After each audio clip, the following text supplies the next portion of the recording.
Boom, boop, boop, boop, boop. All right. All right. You ready to rock?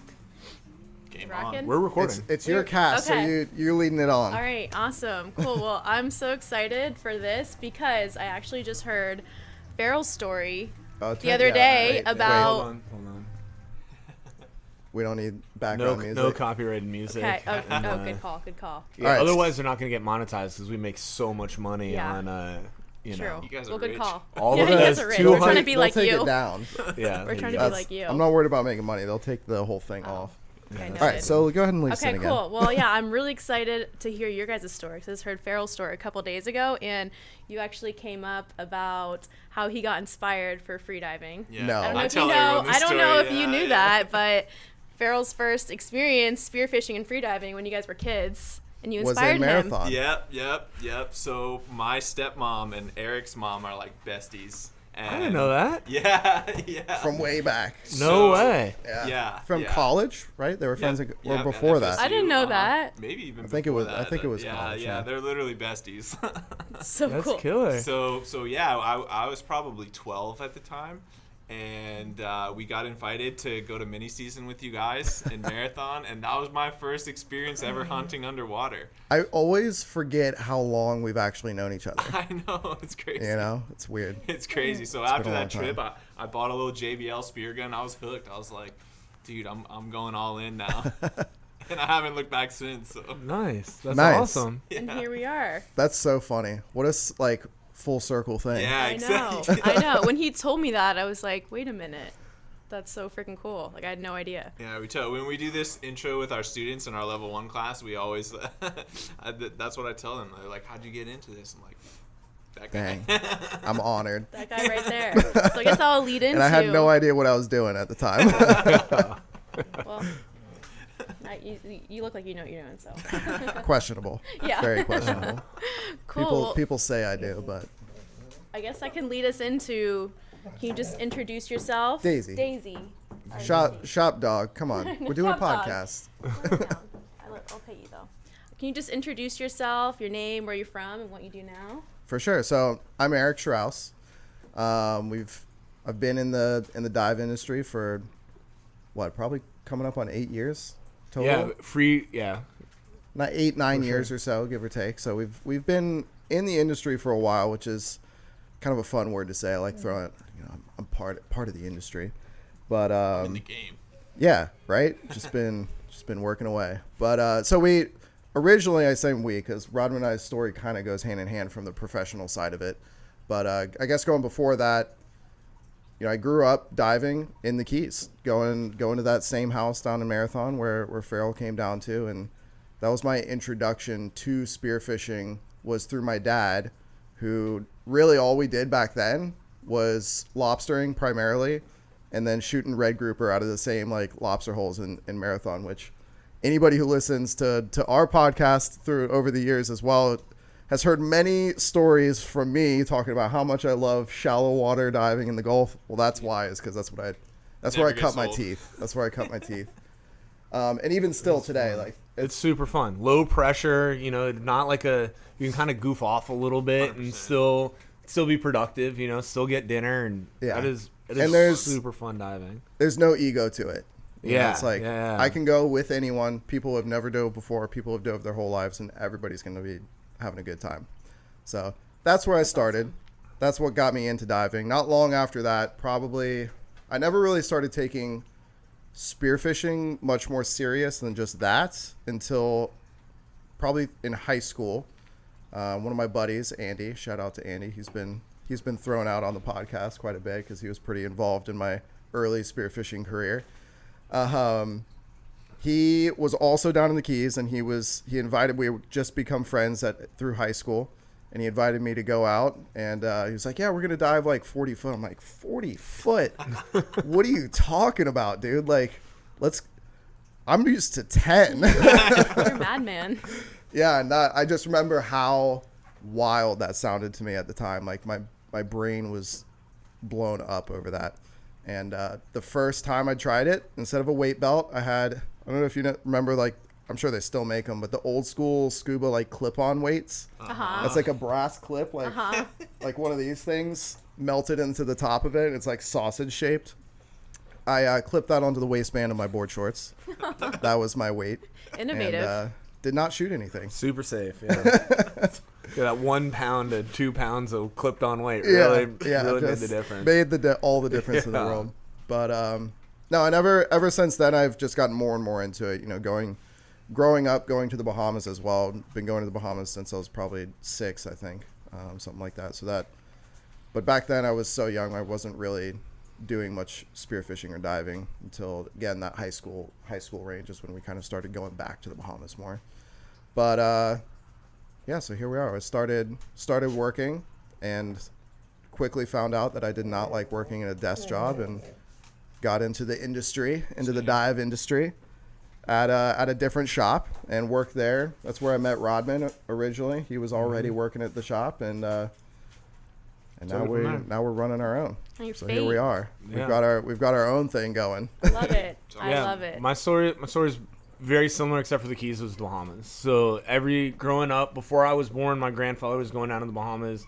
May beginning of May through the end of August, and so he'd go down there he had a bunch of kids, so like all my aunts and uncles, they'd all go down there, and then I was born and all my cousins were born, and we just went from May 1st to end of August, like Memorial Day to Labor Day, pretty much every year. And so kind of grew up roughly same island, Crooked Island, the whole time. And just diving, fishing through that. Never held a spear gun until I was like 25, you know? So a ton of spear fishing, but no, I was primitive. Yeah, like holding a spear gun felt like holding like a rat trap. You know, I'm like, this thing is going to go off any second. Like I didn't trust it at all. Like nothing.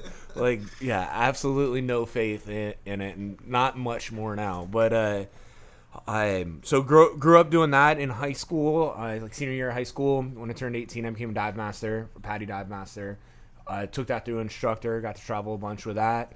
I moved back to Florida. I was already started dating my wife really early. She was, we were like 19, and so got to travel with her a bunch doing as a scuba instructor. And then we decided to move back to Florida, and got like an office job for like a week, and was like, this is silly. And I learned about that you could teach spearfishing, freediving. And I was like, didn't even know that was an option. You know, I had been a dive instructor for 10 years and never, like, PADI had like the skin diver course. It was kind of like a money grab joke. And now they have like a legit free diving, like it's awesome. But the skin diver was like, I don't know, kind of not really fleshed out. Let's say it's like the nicest thing I can say about it, maybe. But I mean, it was probably made in like the 80s, 70s, Right. 80s, you know, and like that's kind of what the kind of people that call freediving skin diving. It was made by those people. Exactly. So funny to hear that. Yeah. They got that pearl diving course. Exactly. Exactly. If you're diving with a knife, where's that? You're diving with like a free diving knife, like It's like a meat cleaver. yeah, like that. You know, if your free diving knife's got a ruler on it, that you're doing it right. It's the 80s knife right there. Yeah, exactly, It's the 80s exactly. knife. That thing came into the where we used to work. Some the crustiest dude I've ever seen in my life brought in a cardboard box of like, it was like a regulator Artifacts. that had been eaten to just the hard plastic by cockroaches, and like some old computers and gauges in that knife. Yeah. Must be a nice knife. It looks in pretty good shape. Yeah. Dude, I just like it because it's so ridiculous. The thing it's probably pretty weighs like clean. 10 pounds. Like like a it's pirate Oh, wow. it's just like This does. yeah, Wow, exactly. That's pretty Is it heavy. a Got some Cressy? weight on it. It's a what's it called? It's a Seahawk. Seahawk. Seahawk. Yeah, this is like Feel that pre-Cressy. thing. That's even better. Cressy Yeah. still makes a knife very similar to that called Yeah, the it's a Orca, beast. Good lord. but the Seahawk is way better. Yeah. Yeah, so I started teaching, like learned about teaching freediving, and so got in with FII, and the shop that Eric and I worked together. Eric and I basically managed that shop for 4 or 5 years. You know, I did kind of the back of the house. Eric did the front of the house, and then I wound up leaving, and I started teaching just professionally. I love teaching like freediving, so it was like, oh man, that kind of natural progression to. And I was teaching middle school for a couple years. Eric spun out of the shop and started his own shop, and I got super jealous and spent a year trying to weasel my way in and Trying to butter them up. buttering them up, and I had to break out like all the old blackmail pictures, like all kinds of stuff. Saving it for a good time. Yeah, exactly. lot. Yeah, and I don't know if I'm fully in yet, but Oh, he's fully in. I was fully in. Nice. I'm You fully in. guys destined to be besties. Yeah, and so Eric and I are Something like that. great team, and so we're now we got the shop here in Jupiter, right on Center Street. It's like an awesome location, right in like the heart of Jupiter diving. Awesome and, shop. Yeah, and what's nice about the shop too is like we get to like cater what's in here, and between Eric and I, like our not only Eric's like passion, but like Eric's like a engineer, so like not only can he tell you everything that like down to like the toe width of the carbon fiber and why that's good for the whatever blades you're kicking, to stuff that we don't have, and it's like, oh, why don't you guys carry whatever brand, and Eric can like spell out, hey, look, this isn't necessarily bad because it's a small industry, you don't want to like rain on anyone else's parade. Sure. But you can explain like, hey, this fits that same role, and this is why we carry this. And so we get to carry all the cool toys that we like, and so everything in here, there's nothing that's like, oh, we carry that because it's like got a good margin, or like we carry the stuff that like Because you we believe want in it, it. we want it, and so we're Right. kind of getting it like, it's basically like, how can we buy this stuff at wholesale, and so we get to use it. We do That's love so a good cool. margin, though. Yeah. Yeah, because Yeah. you're still a business owner, but No, and we kind of took that even further with and like kind of designing our own stuff. Like not everything, but if we feel like there's like a hole in the market, we'll go talk to whoever's producing that, and we're like, hey, like, why don't you make this anymore? Or like, why aren't you doing this? And like, Right. oh, dude, we can't keep up with the demand of what we're currently making. Like, we're not gonna, because you think it's cool, we're gonna make this. And we're like, all right, man, like, we think it's cool. Yeah. So I am, so kind of expanding into that as well. That part's and fun. That part's super fun. We love the whole process of designing gear. Especially Yeah. Rodman's really good at sourcing stuff, like specific products and things like that. And And I like the design side. So Yeah. like whipping stuff out on CAD Yeah. and like going just that extra. it's so cool. Yeah. that's the fun stuff. Yeah, you're super handy. I saw you just earlier, like working on the guns, and That's what we do, baby. I know. That's We what brought you all I- our guns to tune up. Like Yeah. you're a go-to person. This is where the magic happens. Yeah, this is where the Yeah. magic happens. I think and that's we're super what- grateful for you guys, because like you can't find anything else like this. For sure. I think that's what separates the Xhale shop from any of our competitors is like, and I know this because the employees, the managers at the other shops come in here to get their gear worked on.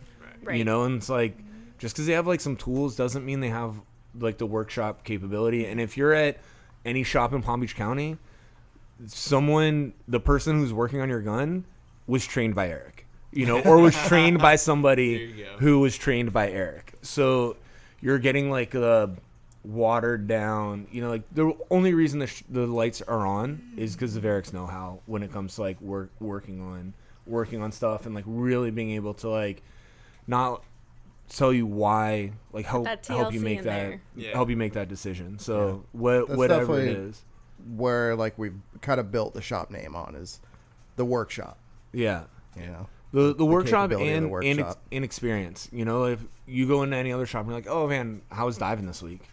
Like, what's the viz like? We can answer those questions, and like we can give you like better answers on like why we have this. Where it's not like, oh yeah, when I moved from, where's Bryce from? Wyoming. I'm just gonna make fun of our buddy Bryce. He's like, oh yeah, I moved from Wyoming, and like I like this gun, and it's like, all right, cool, dude. Like, how many guns have you used? This gun. I'm like, Yeah, I like it. So Bryce is absolutely the man. I was looking up Google search histories on like what states Google spearfishing the most. Wyoming was like 4th. And I'm Really? pretty sure that is 100% due to Bryce just Googling spearfishing again and again and again and again. that's awesome. Yeah. That's awesome. And I'm just like I said, I'm just picking on him, but that like actual hands-on product know-how and like the passion for it. Yeah, so no, like that's huge. yeah, That's huge. You come in and ask Eric any question about any random product, he's gonna have. I'll be overhearing it. I'm like, Eric, dude, shut up, man. No, nobody, Nerd. no nerd. That's what he Nerd. said. Yeah. Nerd. Nerd alert. You'll just hear him in the back. Nerd. And since you were picking on Bryce, I gotta hype him up. All right. Bryce has shot the largest smallmouth bass I've ever seen speared or Damn. caught, for that matter, Yeah. in my life. Damn. Like a freaking 5-pound smallmouth bass. Shout out to Bryce. Shot it in a lake in Wyoming. Yeah. Wow. He's actually been crushing diving locally recently as well. So he's been probably doing used to really like, good. damn, this biz is great. He's like Yeah. used to Yeah, Yeah, what's it Wyoming like biz. diving in Wyoming? Yeah. So he's got his dad's like a hunting outfitter, so like elk, mule deer, whitetail, stuff like that, Nice. right? I'm trying to weasel my way into that next, but we're talking to him about diving. He's got this like aquifer fed or artisanal fed lake, so it's like crystal clear, and you're building an artificial reef on it. I'm like, oh, or not artificial structure, I guess. Yeah. I'm like, well, how do you do that? He's like, oh, well, in the winter it freezes. So we just drag the stuff out on the ice, and then it melts, and it sinks it. I'm like, that is brilliant. Like, I would, like, Yeah. I don't Efficient, know. right? Yeah, like, He's it's such also a cool way to do he's it. a civil engineer, so it's Yeah, it's built in. for sure. Efficiency of structure. Yeah. That sounds awesome. So I gotta add to Rodman's intro. You're like a legend in Grand K. Uh-oh. Yeah, Uh-oh. yeah. If you go to Grand K in the Bahamas and you talk about freediving, they'll ask about Rodman. There you go. They'll be like, you know Rodman?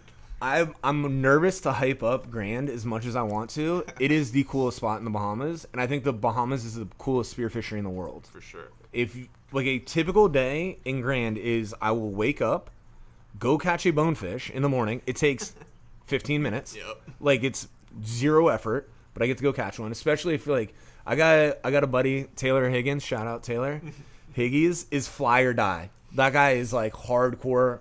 Me, Nice. I'm strapping some conch onto the end of that thing. I'm catching, you know, like I'm less glory than he is. But I respect the fly or die for sure. And who hooks up first?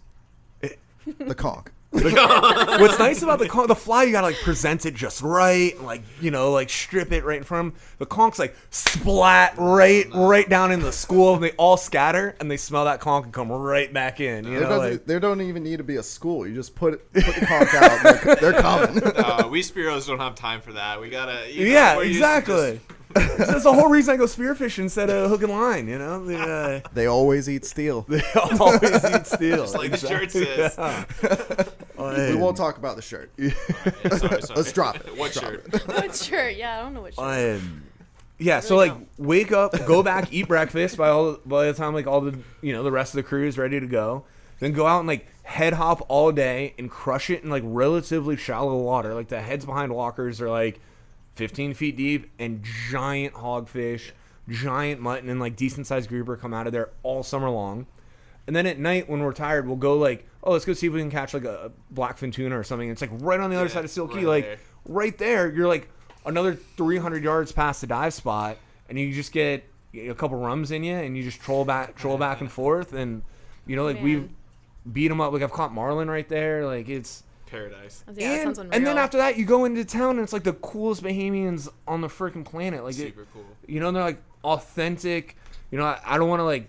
No culture is like you can paint with a broad brush. Right. But when I think of like what is like Bahamian culture, like it's not Hope Town. Like it's not Spanish. All those places are awesome. Mm-hmm. It's places like Grand. Yeah. Like that's like like that culture is different enough from what I see every day. It's like it's not culture shock, but it's like I get to experience The real the real thing. What's that restaurant that's right in the middle? It's not like the Rosie's section. I mean, there's Ron's Hotspot. Ron's Hotspot. Yeah. That place is Ooh, lit. what do you get there? Cheesy lobster. you go. Ooh, man. There you Little go. game Sounds of pool. fire. Yeah, exactly. Good Yeah. dance floor. That sounds Yeah. amazing. They do. It's like Dang. it's funny. One like when you walk in, if you go in the front door at Ron's, it's like it's like a club. It's like the lights are off, strobes going. They got like lasers around, and it's so the music is so loud that you can't think. And they have a bar in there, and you can't order at the bar. You just like point at what you want because it's so loud. And then you just walk through like a little wooden door, and you're in like a dining room. You gotta love it. Like Yeah. Robin said, real Bahamas. Oh yeah, I love and, it. And like if you're gonna go there, hopefully people listen to this podcast and go there. Running a boat around there is pretty sketchy. Like trying to go through Funny Cut, there's like heads everywhere. You ain't kidding. But for like a reasonable amount of money, hire anyone off the dock to like run the boat. That way everybody gets to dive. That's good you advice. have a local guy driving the boat, putting you on fish, and like I highly suggest getting a guy to run the boat. Everyone there is awesome. Like I really like Pablo, you know. Yeah. If you can get Pablo, dude, I highly suggest him. But they're literally you can't mess it up. Yeah. Everyone there is awesome. It's awesome. Yeah, exactly. It And makes it a that's- good Good time. that's what feedback, keeps support them the going. locals. Yeah, exactly. exactly. Support the loop. Yeah. Especially all they've been through with the hurricanes. And Yeah, and they just COVID know where and- they know where the fish are. Like they're Yeah. incentivized to make you have the best time possible. Like Yeah. let everyone get in the water. You get to relax, have fun. They get to make a little bit of money, Yeah. and Everyone's happy. I can't recommend. And it's a little bit of that culture too, man. You get to like goof off with like a. Bahamians are literally the funniest people on the Yes. face of the planet. You get to goof off with really cool Bahamians, and It's amazing. it's amazing. It is amazing. Well, I really want to explore Bahamas more. Like I've been here my whole life, and I've honestly have only been to Bahamas a couple times. Yeah. I've more been Trinidad because my dad's from Trinidad and the other Caribbean islands. But now, hopefully, since we got the boat, can explore a little bit more. For sure. It's crazy how accessible it is. I feel like locally, people talk about going to the Bahamas like it's a big deal. Like, oh, dude, I'm doing a Bahamas trip. But you go to the Gulf, they're running 120 miles. Every like, day. it's like, Right. oh, we're gonna go fishing. Let's run 120 Right, miles. no, it blows my mind that I'm like, wait, it's like what, 60 miles? Yeah, exactly. It's insane. Yeah. Like A I word. did not realize that. We're running over the little boat this There summer. you go. Okay. 60 miles. It's nothing. 60 Yeah, miles. no, it's nothing. If We you got the right safety Especially in during place, Yeah. get an during e-perm, summer? get us your know. safety dialed in and have backups. We'll run with you. Or Yeah, cross, let us know. cross with another boat. I ran a 1720 Key West, like that little Key West Sportsman. I ran that and to West End, but there's other boats that I could follow, and it wasn't fun. But we got there, and we got there on like 5 gallons of gas. Like it was. Got it you know what- done. And once you're there, it's the freaking perfect boat for running Yeah. around, jumping in and out of. Like, it is Right. sick once you're there. Running there is like not, you know. Diving in the Bahamas off of like a 30+ foot, even a center console, but a lot of Yeah. people are over there on sport fish boats. Like being over there on those types of boats, it's not fun to dive off of them. You're Yeah. in and out of the water so many times, so quick. You're moving spots, like you burn so much fuel, Yeah. and you're just trying to maneuver this behemoth around all the time. Right. I Can't just w- roll over the side. Yeah, There's if I can't jump nothing the better. gunnel, like if I can't just whip myself up onto the side of the boat Yeah. and like Small What are we boats in the doing here? Bahamas are where it's at. where it's There you at, go. Where yeah. it's at. And you want to talk like being hard to run around and get into Grand? Not a problem if you're on a A little boat, yeah. little 20-foot. Get Exact- around her. Exactly, exactly.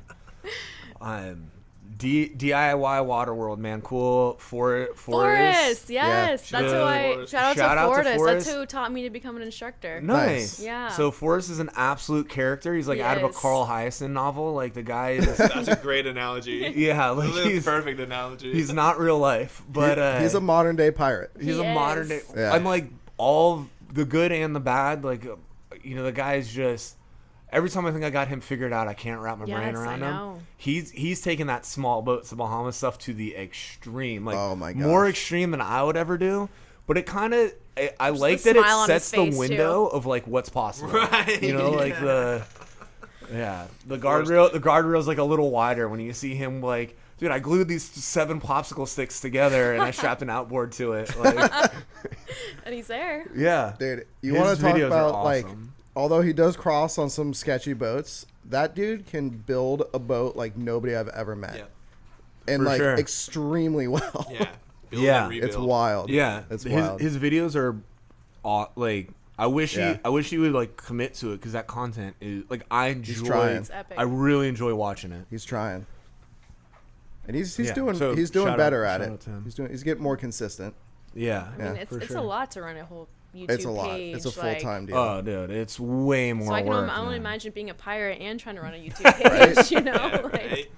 Yeah. shoot. My little boat I got from Forrest. Yeah. Yeah. Nice. I got That's it. awesome. It's a little 20-foot Seacraft that he Hot chopped cake. up. Yeah. The Hot podcast. cake. Nice. Yeah, The boat is sick. but you guys just Yeah. got a boat, huh? Yes. What kind of boat you yes, guys got? we're super stoked. It's a 27 Aquasport. Perfect. So Sick. we actually purchased it from Calypso Dive Charters, which The Osprey. exactly. Yep, the Osprey, the so you know it. Nice. Yes, yeah. So that's the boat that we actually would charter with.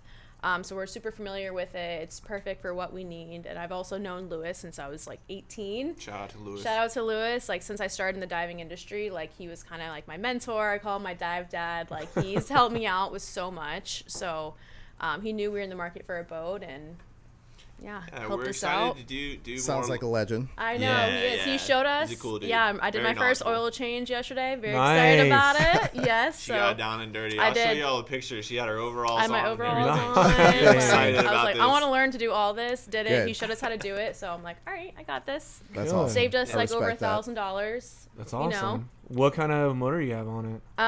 150 Suzuki's. Suzuki's. Oh, Yeah. awesome. Two. It's Killer. nice. So we can go to the Bahamas. Super fuel efficient. Quiet. Yeah. Is it the full V hull style, or is they? I know that the Ospreys they made like a flatback version of it. That's flat It's at the like dead the rise. full V. Nice. Yeah, yeah, The flatbacks are cute. cool. They're even more fuel efficient, but they don't ride as They good. don't ride, yeah. yeah, yeah. No, It's a I'll cool take the boat. full V. For Yeah, sure. it's nice, man. We're excited to do more training this summer. It's definitely the feedback that we've gotten from a lot of students. It's like you take a level 1 freediving course, and if you don't know somebody with a boat, it's like, how do you get out there? How do you Yeah. train? How do you practice? How do you Yeah. keep up this amazing skill that you just learned? So yeah, we're excited to Yeah, do. so hopefully just open up some more doors and offer our students and other people just more training opportunities to get out there and not have to spend an arm and a leg doing it. For sure. Just to plug you guys. How do you get a hold of you? How to get a hold of us? Yeah. Live Freediving on our Instagram or livefreediving.com, but Instagram is probably better. Farrell, you'll probably be talking to Farrell. Nice. He's been doing so good. Perfect. Shout out all him. He manages the social media. Yeah. If I you just take can't the find them, content. you can come to the shop and get a card. Yes, you exactly. go. Or come to Even Xhale better.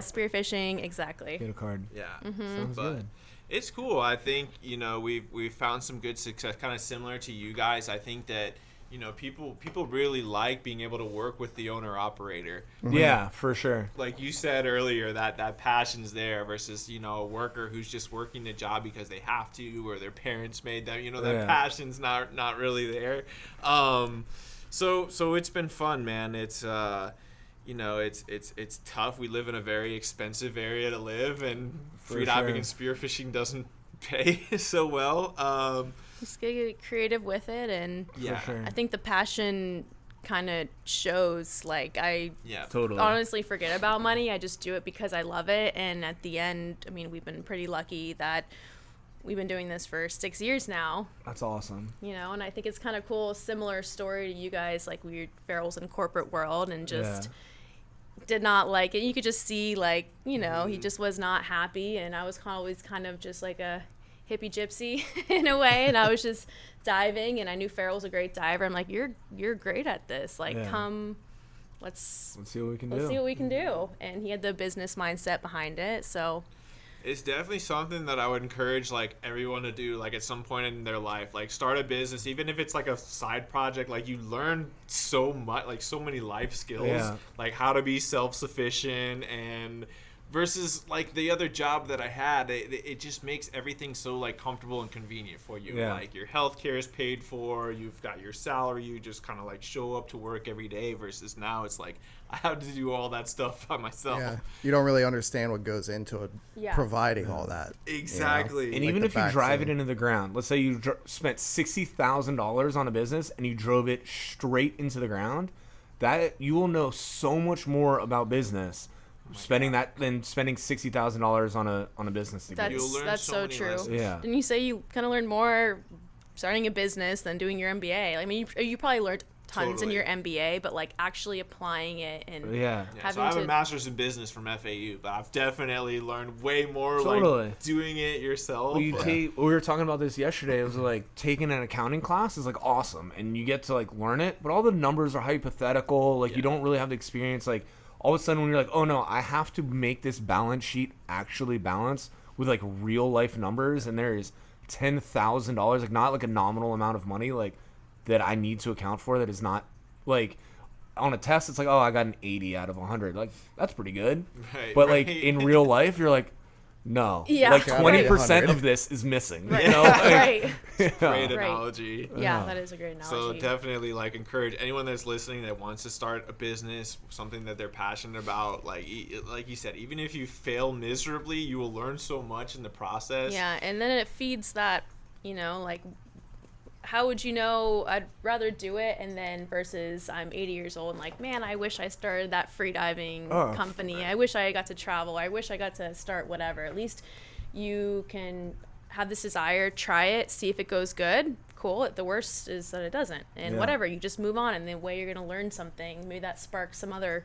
desire or something. For sure. You're gonna learn a lot, and you're gonna learn a lot about yourself. Yes. Yeah. Yes. Oh, yeah. Totally. Yes, and other people. For better or Yeah. for worse. And other people, you'll Yeah. find out, who your And it's- friends are and all the Totally. things. I think that, yeah, for sure, about yourself. And I think people will try to, like, fool themselves in it a lot. Like, for me, like, I'm a better grunt than I am a general. You know, like, I'm way better at, like, once I have a to-do list, I can knock out the to-do list.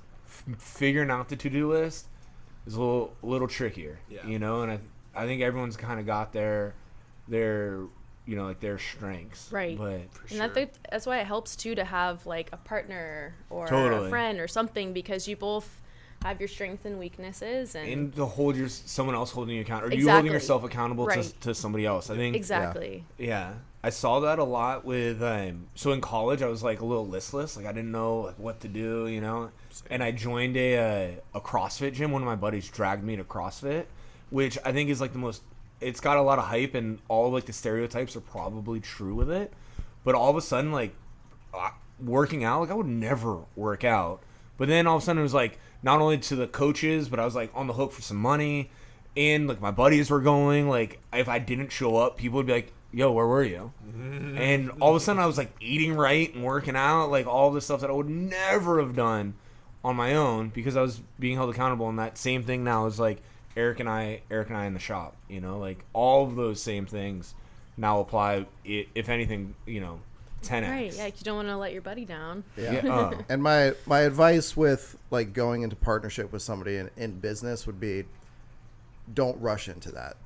You know, if you have to start out by yourself, that's fine. Obviously, I started out the shop by myself. I know we could have easily started our business together from the ground up because we already know that we work well together. But there's no better way to ruin friendships That than is going into so business with your true. friends. No, that is Super true. very, very, very true. Yeah. Advice, yes. Yeah. And they Think say about us. that. We live together. Oh, We're yeah. together. I We can do only everything. imagine. I know, this really tested our relationship. So after all this, I'm like, okay, I guess we are, soulmates because we do all this stuff. Like There you during go. COVID, you hear of all these like breakups and everything because people can't stand being together all the time. I'm like, we do everything together. Yeah. I feel absolutely terrible saying that 2020 was like the best year of my life, but god dang, 2020 was like, work was remote. I was like hanging out with my kids and my wife every day. Like I forgot how cool picnics were. Like it was awesome. I mean, we were lucky too that we live in paradise. Yeah. And I was teaching at the time, and so like the hardest part about teaching is like there are people out there that don't value education. So like parents to students, and like I can only make a 12-year-old do so much. A 13-year-old, like there's no easy 13-year-olds, you know. And if the parents don't have the educators back, like nothing's gonna happen. So dealing with those kids in the classroom is the hardest part of teaching. Those kids wouldn't show up to Zoom. I didn't have to deal with them anymore. I'd have like the 4 cool kids in every class. Like it was awesome. It was awesome. That like is awesome. Rodman I also absolutely loved it. commandeered all of this podcast equipment Yeah. and set it up for his teaching studio. Oh. And I he was full like Teaching studio. vlogging. I was like, "What's up, guys?" That's amazing. It would be was such so a legit. cool teacher. I wish I had you as Yeah, my middle school teacher. It was bittersweet leaving teaching. You know, like there are parts of it that I absolutely loved. Anybody that thinks teaching is an easy job, go do it. Yeah. Go do it. It's awesome vacation days. Yeah. What are you doing? You know, like you think it's easy? What did you It's teach? okay. I taught English my first year, and then civics and history the rest of the time. As a history teacher, English teachers should get paid like an extra 20%. Like it is. I was teaching 8th grade English, and like second month in maybe I gave an essay. Dude, it takes 20 minutes to grade an essay. I had 120 kids. Ooh. That's like an extra 20 hours of work a week to grade that one essay. That's none of my other assignments. That's, you know, like, wow. Yeah. So it's like, yeah, you know, like, oh, you work like school hours? No. You know, it's like, plus. Yeah. Plus some. Yeah. I had one of like my best friends is a lawyer, and he was kind of giving me a hard time about like, I'm like, so you only show up to the courtroom? Like you never prep anything? Like, he's like, no. It's like hours of prep. I'm like, yeah, dude. Like, you know, All right. So why'd you leave teaching? So I left teaching. come work here for free. Okay. I was like, was that the jump to be like, I really want to come. Yeah. I see this passion and I want to make that jump. So Eric needed an employee that he couldn't pay. Yep. So I was like, oh, dude, I'll work free for labor. Nice. Yeah. No, so there's like a couple reasons. I got into teaching to make a difference, and while I probably made a difference in a handful of kids' lives, the incentive structure around teaching made it very hard to do that, and it's no one's fault. And so one example, and there's a bunch, but one example is schools are incentivized to have good outcomes, which makes sense. Like you want to reward the schools that are doing good. And so if you ever heard of like an A school, those schools get more money. And the school that I worked at was an amazing school. Every single teacher in that school was passionate about teaching. And they all really cared. So we were trying every trick in the book that we could get to work. It was going. We were an A-rated school, despite the fact that we were a Title I school, which means 50% of our lunches were free. You know, 50% or more of our lunches were free. So like, and we're still A-rated. We were really proud of that. We were trying really hard. A lot of my kids couldn't speak English. They were Spanish, Creole. I had like a Korean, but a lot of the kids are from like Honduras, Guatemala, where they don't speak Spanish either. They speak not Tagalog. They speak like ma'am and some dialects that like aren't even Latin based. There's no translators for that, you know. But we did our best, and we have these things called paraprofessionals. They're people that get paid $18,000 a year. They're in the school every day. That means like no side hustles. That's like they're basically martyrs, you know. Yeah. They get paid nothing, but I can't speak Spanish, and so I'm teaching my lesson as best as I can through Google Translate. But to predominantly English-speaking kids, you know, I'd have 20 kids in a class, 6 couldn't speak English, something like that. So most of the kids, I'm speaking English, they're getting it in English. Those 6 kids, though, need that paraprofessional. That paraprofessional can only get paid that stipend of $18,000 a year because we're an A-rated school. COVID hits. Everybody fails. Nobody shows up for class. I can barely make these kids pay attention when I'm as close to me as you are. Once they went away, everyone should have failed. We passed everybody because whatever, you just can't do it. Right. Next year goes by. Now it's 2021. We're back in school, and I think Florida handled it really well. Credit to DeSantis, like where credit's due. Maybe not everything he does is perfect. This he did well. He brought us back to school as fast as we could. But those kids now, like, still zero effort. And instead of failing those kids again, we couldn't, because we would go from an A school to like a C school, D school, F school, which means all that money would get pulled if we failed, because it's based on passing rates. So we brought in this thing called like quality points, where if you know, like, familiar with the GPA, an A is 4, B's 3, C's 2, whatever. You need 2 points a year to pass. So if you got a C first quarter, which is not hard to do, you could get 10% every other quarter, and you would still pass for the year. Which is like, as soon as the kids got even a gist of that, I don't think they knew exactly how much you could get away with, but kids just wouldn't turn anything in. I'd be like, look, just turn something in. Let me grade it. Just turn it in. And I'd be like, I'd go to the administration and be like, look, this kid hasn't done anything. Like, it's not even that he's like cheating. It's that he's not even like putting in the effort to like copy paste some Wikipedia stuff. Like, he's just not turning stuff in. I'm calling parents, like, doing everything I can, and and like, they're like, well, just give him an alternative assignment. And we get to, like, instead of taking a test, you do, like, answer like a true or false question. Like, it got really bad. And I was like, I can't be a part of this. And then I was teaching in Martin County. Martin County sent an email out to everybody saying the highest graduation rate we've ever had, like, high fives all around. And I was like, we passed everybody, and we didn't count attendance. Like, yeah, I'm out. And it's not that anybody didn't care. It's, if we fail everybody, we've lost all of these pairs. We've lost, like, any help that these kids could get. And, like, those pairs aren't just for ELL students, like English language learners. They're for special needs kids. Like, there were no good outcomes. I didn't have a good solution. And people that were more passionate about education than I am about freediving were people that had truly dedicated their lives to it.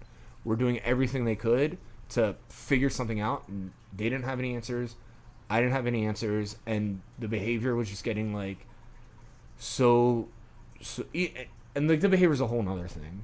Like, there's no, as messed up as like the grading academics are, the behavior, so there's no good options on, like, kids are in terrible positions. If we send them home, we're sending them back to the Lions then. So we don't want to suspend them because, like, exactly what they're not hiding anything. You know exactly what you're sending them back to. And I'm a teacher. Like, I'm a history teacher. I'm not like a social worker, and like, there's no funding for social workers. Like, we had 3, people that were like trying to, in that kind of role for like 1,000 kids. Yeah. Like, there's, like, that's silly. Yeah. And it was just too much. Yeah. I had to bow out. Yeah, no, my mom was behavioral analyst, special needs, for as long as I could remember. In St. Lucie County. So I grew up with her. Literally a saint. She would take me. No, she is a saint. She did it because she was passionate about it, and she wanted to change these kids' lives. I remember her taking me when I was super young to, like, these severely autistic people. Yeah. And she helped make some progress, but it takes a saint, because... Yeah. And that's why you're so good at teaching freediving. Yeah, I have a lot of patience. I have a lot of patience, and you just want to help people at the end of the day. But yeah, COVID was hard. That is a key attribute for teaching freediving. Patience. Yes, Patience. I have. For sure. Yes. Big time. All the best instructors I've ever come across can just step back and take it one step at a time. Exactly. When they need to. And then just looking at the individual, and not everybody's the same. So that's the real key. Like, looking at each individual and like, okay, this is a puzzle. How can I figure you out to make all the pieces fit so you understand? Because you're different than the person next to you. It's not just being a freediving instructor, right? We've got to be a psychiatrist. We got to figure out what's going on with the student mentally. We got to be a cheerleader, right? When they get down, we got to pick them up when they're down. You got to be an ENT. ENT is like 70% of the whole Yeah, a doctor. All these figure out what's questions. going on with the sinuses and the ears. Yeah, exactly. yes, it's a lot. How That's often fun. it literally happened the second you guys came in the shop today to do this.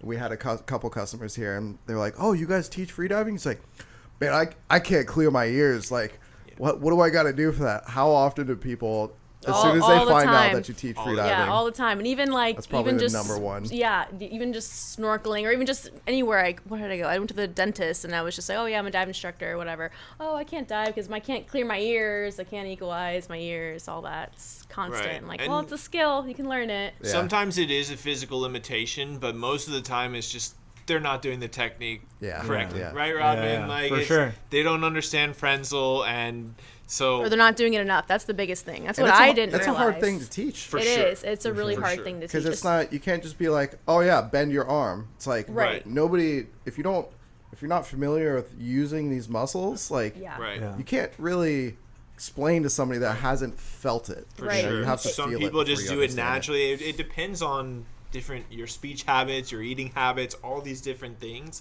Cheese, so, baby. Yeah. Cheese. Yeah, don't have a Cheese, yeah. charcuterie board. Exactly. But for if anyone's listening and they're having trouble equalizing, it's something that, it's definitely something that you can learn. I never want people to be like turned away because maybe they tried freediving or snorkeling or something and couldn't equalize, and they think, well, something's wrong with me. I can't do this sport because something's wrong with me. It's like, no, it's not.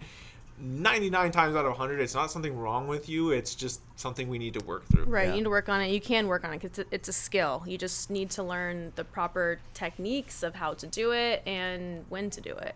For sure. And When to do it. When to do is it, that's huge. the biggest thing with Yeah. most the of our time. students. Yeah. Yeah. Majority of our students, they're not equalizing enough, and you can Yeah. see it. And every time I'm like, all right, it's pretty much Yeah. constant. Because they're You thinking can- about you so can many see. things. They're thinking, okay, I gotta nail this duck dive, and then I gotta, I Take gotta this ease into big the breath pressure. in and Yeah, all these I've been things. diving my entire life, and I still, like, one of the main things I have to remind myself is like, all right, do it again, do it again, do it again, do it Right. again, do it again. Totally. Yeah, you- I catch myself like pushing so far to where like they always say, if you can feel discomfort, you've waited too long. Right. Mm-hmm. And I'm always like, oh yeah, I need to do Right. that again. Especially I'm with like 2 spearfishing, kick cycles. because deep. you're focused on your prey, you're focused on predators, all these other things outside of you. Versus when you're freediving, you're just going up and down the line. It's easy to go inside, go internal, and listen to your body, because your body will tell you exactly what's going on. Right. That's true. It's the hardest part is for people just to listen. Yeah, but that was my biggest issue too before I took a freediving class, because my background was scuba, so they teach you, when you feel discomfort, you equalize. Yeah. Yeah. So that was in my head, so I had to break that habit of okay, pretty much constant until you get to deeper levels, then deeper depths. You don't have to do it as much, but that's for another day. Yeah. No, Sometimes I'm just like, I literally do it constantly. Like I'll just. Right, I without would physically call it holding just onto your keep nose. going. Yeah, if you've let go of your nose, then you can't be going up and down, Like Exactly. you have to keep your hand on your nose. Yep. I would call it machine gun equalizing. Yes. Just I love boom, that. Boom, boom, boom, boom, boom. Like, I love yeah. that. I'm gonna use that. So, I'll quote yeah, you. Equalizing on the surface was like a big one for Yes. students. That was like a big light bulb for a lot. Like if I saw anyone not be able to equalize at like 15 to 30 feet, it's if you're able to get down to 15 feet, well, it's because you put yourself behind the 8 ball. Yeah. Like you have to maintain equal pressure in your sinuses, and the only way to do that is like start from the very beginning. I Right, don't that think pre-equalization Yeah. is key. That's what I is found too. key, and then machine gun equalizing. Yes, machine gun equalizing. I love that. Yeah, I'm going to at least switch I a do. gear real quick. I don't want to commandeer the podcast, but there's a story that I got to know about. Farrell, you recently shot a freaking stud black grouper, and I gotta hear about it. It's because I Because listen to I've only seen the picture. Yeah. And don't say that because I Yeah. know that. Well, actually, on our way down to the Keys, we were We're listening listening to your podcast to the about Xhale Xhale spearfishing. yes, grouper. grouper and hogfish opener. So we were just And I'm going gonna ask you the same because you got a nice hogfish on opening day. I didn't. Nick shot Nick that did, hogfish, but you yeah. were part of it, and you Yeah. talked about it on the podcast how the regulations are working and helping. So Yes, I was like, absolutely. yes, score one for the good Yeah. guys when I saw that. The regulations are definitely Helping. Like, that's the perfect example though. Like we were like, dude, we've seen way bigger hogfish. He got like a 7.5 pounder. Like the thing was a legit like Bahamian. Yeah. Like, I would have shot that thing in the Monster. Marlins. Yeah. On the scale, a stud. 7. It was 7. I think it was 7.7 pounds. Yeah. That's amazing. That's Yeah. a That's amazing. stud hogfish. Yeah. Yeah. So I'll give you the background on that Yep, fish. yep. So we went down there. Yeah, we planned the trip. So with our group, so with our freediving students, we have like a group chat. So everyone that takes our course, we put them in a group chat, and we try to organize stuff every so often, freediving trips, spearfishing trips, whatever, just to keep people active. So we went down to Key Largo for grouper opener, and the day before, the last day of April, was horrible weather. That's when we had like tornadoes were ripping through here. Yeah, that's the fish. Yeah. It went 44 on the scale. I didn't think you were even. I thought you were in the Bahamas. When you got I first. know, was like, I I thought so know. too You when I didn't was on shoot that that dive. So- Put that in front of the camera, just if people can see it. That thing is. Or better yet, just look at it on Instagram. Yeah. I'm not gonna go all the way over there. Maybe a quick glimpse. So yeah, That thing looks You're saying it's 44 pounds? Like, dude, that is every ounce I know. of 44 pounds. That It is was a monster. My personal best before that was a 35. In Miami. So then when I shot that, I was like, this is way bigger, way bigger. But we were worried about the trip altogether. Like I said, that day before, that Sunday, I think May 1st was a Monday, and that Sunday was just terrible weather. The tornadoes were ripping through North Palm Oh, Beach. dude, that was and wild. it was heavy, like 30 knot winds all day long. And so we were worried about the viz. And while like we looked at the weather like a week before, and it was showing it was going to be rough, but through the week it started getting better. And so it ended up clearing up a little bit Monday, but it was still sporty in the morning, and the viz was terrible. Everywhere we dived was 5 foot of viz, Green. and Key Largo too, which that Yeah. flushes out. It's not like Key West Yeah. or Big Pine or these other places. So we figured, let's just keep working deeper. The further we go offshore, maybe we'll get a little bit better viz. So we hit a spot in about 80 feet, and the viz is a little bit better. It's like 10 feet. It's like manageable, And It's like Vero. Yeah. If I'm can at in least, 80 foot and it's 10 foot, I'm going home. I know. I know, but Screw it's grouper season, and we have no fish on the. Actually, we had like some muttons. So we had some muttons. So we had something, but we didn't have our target species. So, you're laughing at me, but I did listen to your podcast, and it did help me because you guys said something on there about grouper will like give you that look, right? They'll go broadside and they'll give you a look, but it's like maybe for like a second, right, before they bolt. Yeah. But Kubera snapper is maybe like half a second, right? It's even shorter. So on the dive that I shot the big black, I saw a equally same size Kubera snapper. It had to been Dang. 40, 45. Nice That's fish. the spot. Wherever I We're put, not put telling that you. in the Yeah. GPS. Hey, you want the GPS cords? Yeah, where's that at? Link in bio. Did you geotag that Fish- picture? Fish gives me the Kubera gives me the perfect look, and I just waited too long. It gives me the look, and then off, Yeah. gone. So I hang around for a little bit. I see another Kubera, a little smaller one, maybe like a 25 pounder. Does the same thing, and I'm like, That's a sandwich. Just a little small one. That's yeah. a sandwich. Yeah. And so I'm like, oh, I blew it. Like, I'm going to come up empty on this dive, nothing. I followed kind of where that Kubera had sped off to and led me right to the black. Like, nice giant grouper, went broadside, and I'm like, I'm not making the same mistake 3 times. Fired right away, and like, luckily got a stone shot. Nice. Broadside fins out, or was he broadside like cruising a little bit? Broadside fins out, and he had just turned. He had just made the turn to kind of like scoot. All right. Yeah. And that's when I fired. And yeah, luckily I stoned it because it was some gnarly bottom. He would have wrapped me up big time. It was sharks everywhere. 10 feet of viz. 10 Yeah. foot of viz. Yeah. Like, yeah, nightmare waiting to happen. So I The knew nice something was thing- happening Sorry. too. So I was gonna say I knew something was happening because I saw him line up. I'm like, all right, and then I'm like, he's down there for a while. Like it was a long dive, so I was like, all right, let me be on standby. Nice. Yeah. I was gonna say the nice thing about bad viz is like if there's sharks, dude, the worse the viz is, the better the sharks get. right. Out of sight, out of mind. It's true. I'm pretty sure it's the exact opposite with me. I'm like, dude, it's not claustrophobic, but like, they're right there. For sure. They're Yeah. here. I know I've definitely gotten spoiled being here in West Palm. Oh, it's Yeah. crazy. With the viz or the Yeah, sharks? 'Cause that's true. That's true. The biz. I was gonna say the biz. the worst visibility I've ever dove in my life was in Port Canaveral for red snapper season. and I was with actually I know one of the things you want to talk about was women getting into freediving, but a girl that we've dove with a lot, Allie Penovich, freaking one of the most badass divers I've ever had the pleasure of diving with. Beast on the line, absolute weenie when you put a spear gun in her hand. But we'll talk about that later. Different ball game. Yeah. So I was diving with her and her family, and we pulled up to the first spot and anchored. They anchor on everything there because there's not much current. Yeah.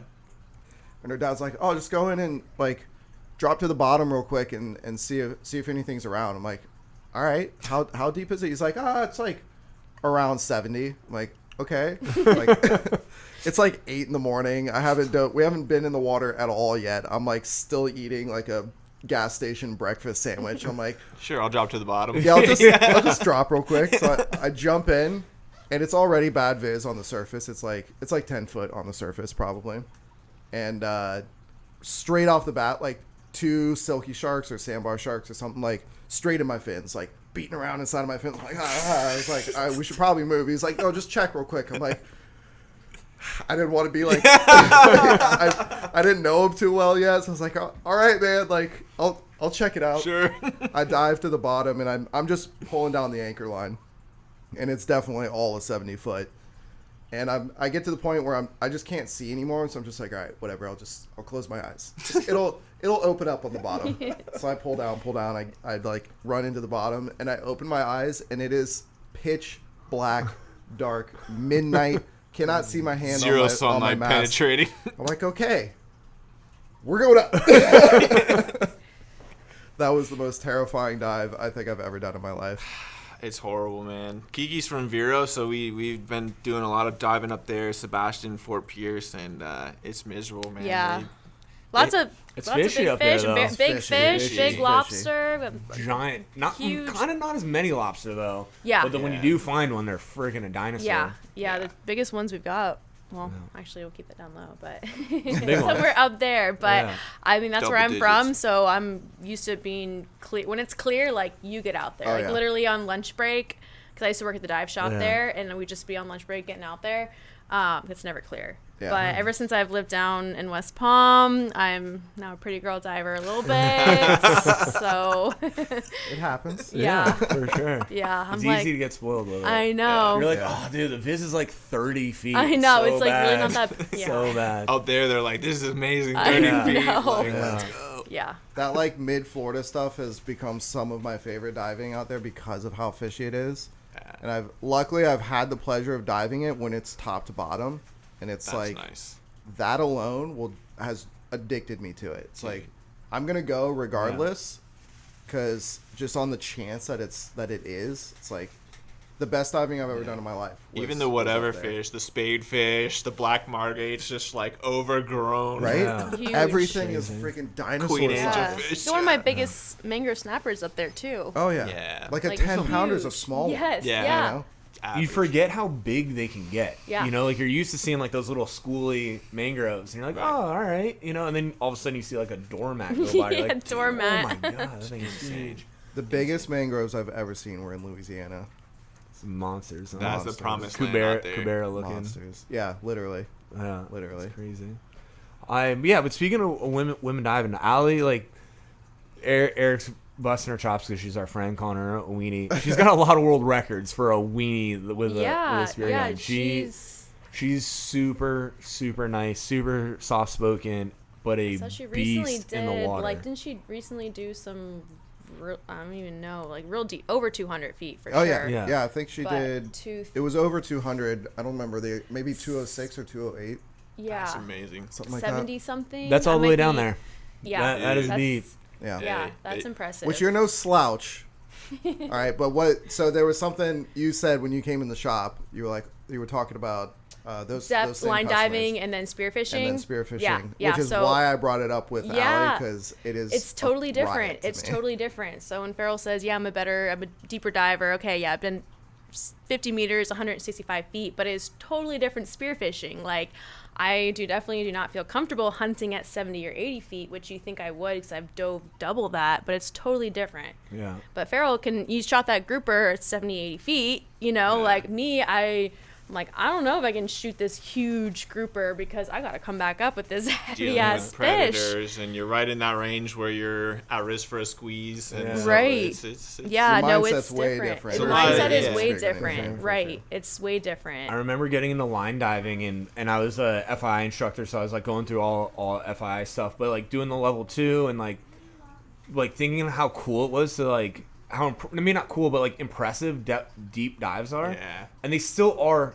Don't get me wrong, they still are super impressive, but it shifted my focus from like a badass diver isn't necessarily the deepest diver, it's the longest diver. Yeah. Like there is a huge difference between like a 100-foot dive and like a 2.5 minute dive. Right. Like Most those definitely. are two way different things. For sure. And me, like, although like I love line diving. Like line diving is freaking fun.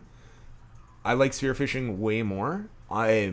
And so like it completely changed my mindset of like I don't need like I learned how to go 60 feet. You take a level 1 with you guys. You're going 66 feet.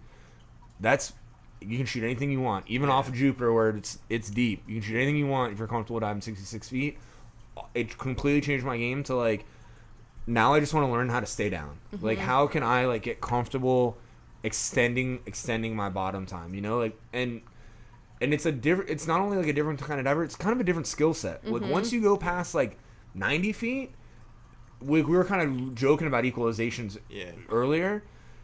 That really deep diving, It's like tough. it is tough, and that is a giant skill set on like making sure like your mouth feels right, Moving like that air around in your yeah, mouth. like Glottis is closed. yeah, like all if the you things. yeah, and like staying closed. It's not like Friends where you got to close it to equalize and you can kind of relax. Like, you got to make sure that everything is like It's technical it, for sure. it is, and like absolute respect to those guys, to you, to Allie. Like you guys are freaking lapping me down there, which is freaking. But you're lapping us badass. on the bottom time. No, I don't know. Doubt I it. don't know. I doubt it. That's actually one thing that you guys do really, really well compared to any other instructors is like go out for practice dives and stuff like that.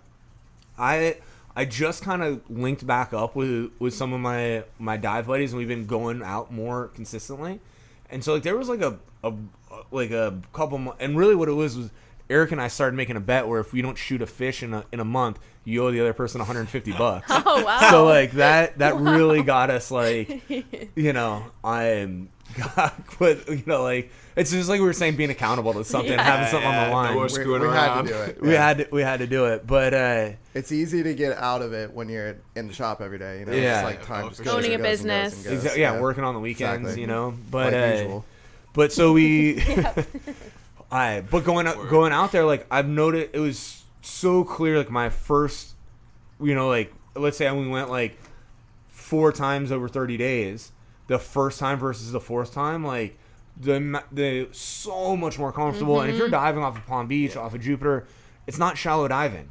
Like even if you're at cross currents, like the shallowest dive off of Palm Beach is probably cross currents, and that's 45 feet. Not you know, only like, is it deep, you got current, you got sharks, you got Goliath groupers. yeah, exactly. Like if you're not doing like deeper dives or like longer dives, I guess, you know, if you're not diving, like if you're not doing minute dives, and I'd say like minute dives, like cracking That's like the effective, bare minimum. yeah, you're cracking effective spearfishing, and the only way to do that is going consistently. Yep, for sure. And you're the that's only key. instructors That I is know that key. are like really following up with students, putting together practice days, putting together like, hey, we got a weather window, making it affordable. It's like, let's go out, let's get some laps in, make sure our technique's on point.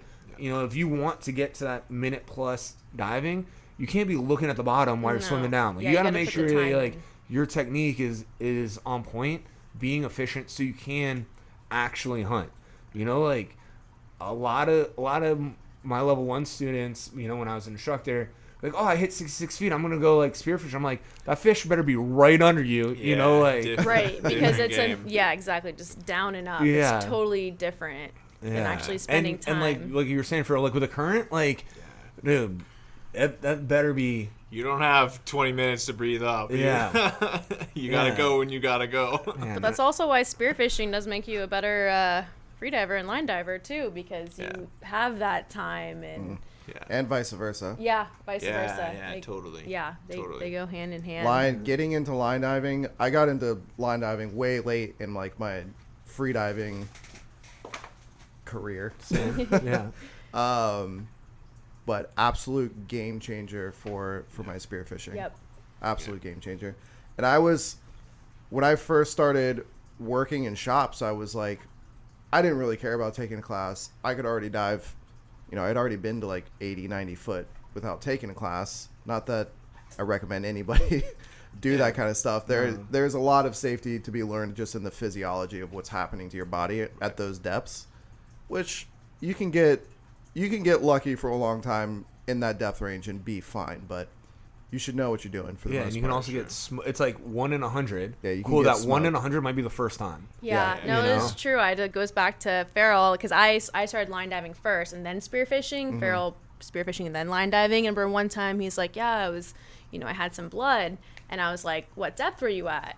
80 feet. Were you looking around? Yes. Yeah, I'm like, you of got a course. trachea Yeah. squeeze. And he didn't know about this, but I just took my intermediate course, so I was like all on the physiology and I knew exactly what happened. But this is something that you wouldn't know if you didn't take a course. Yeah. And then the line diving definitely helps that because you're focusing on good technique, good head positioning, learning how to look around without moving your neck. Yeah. Yeah.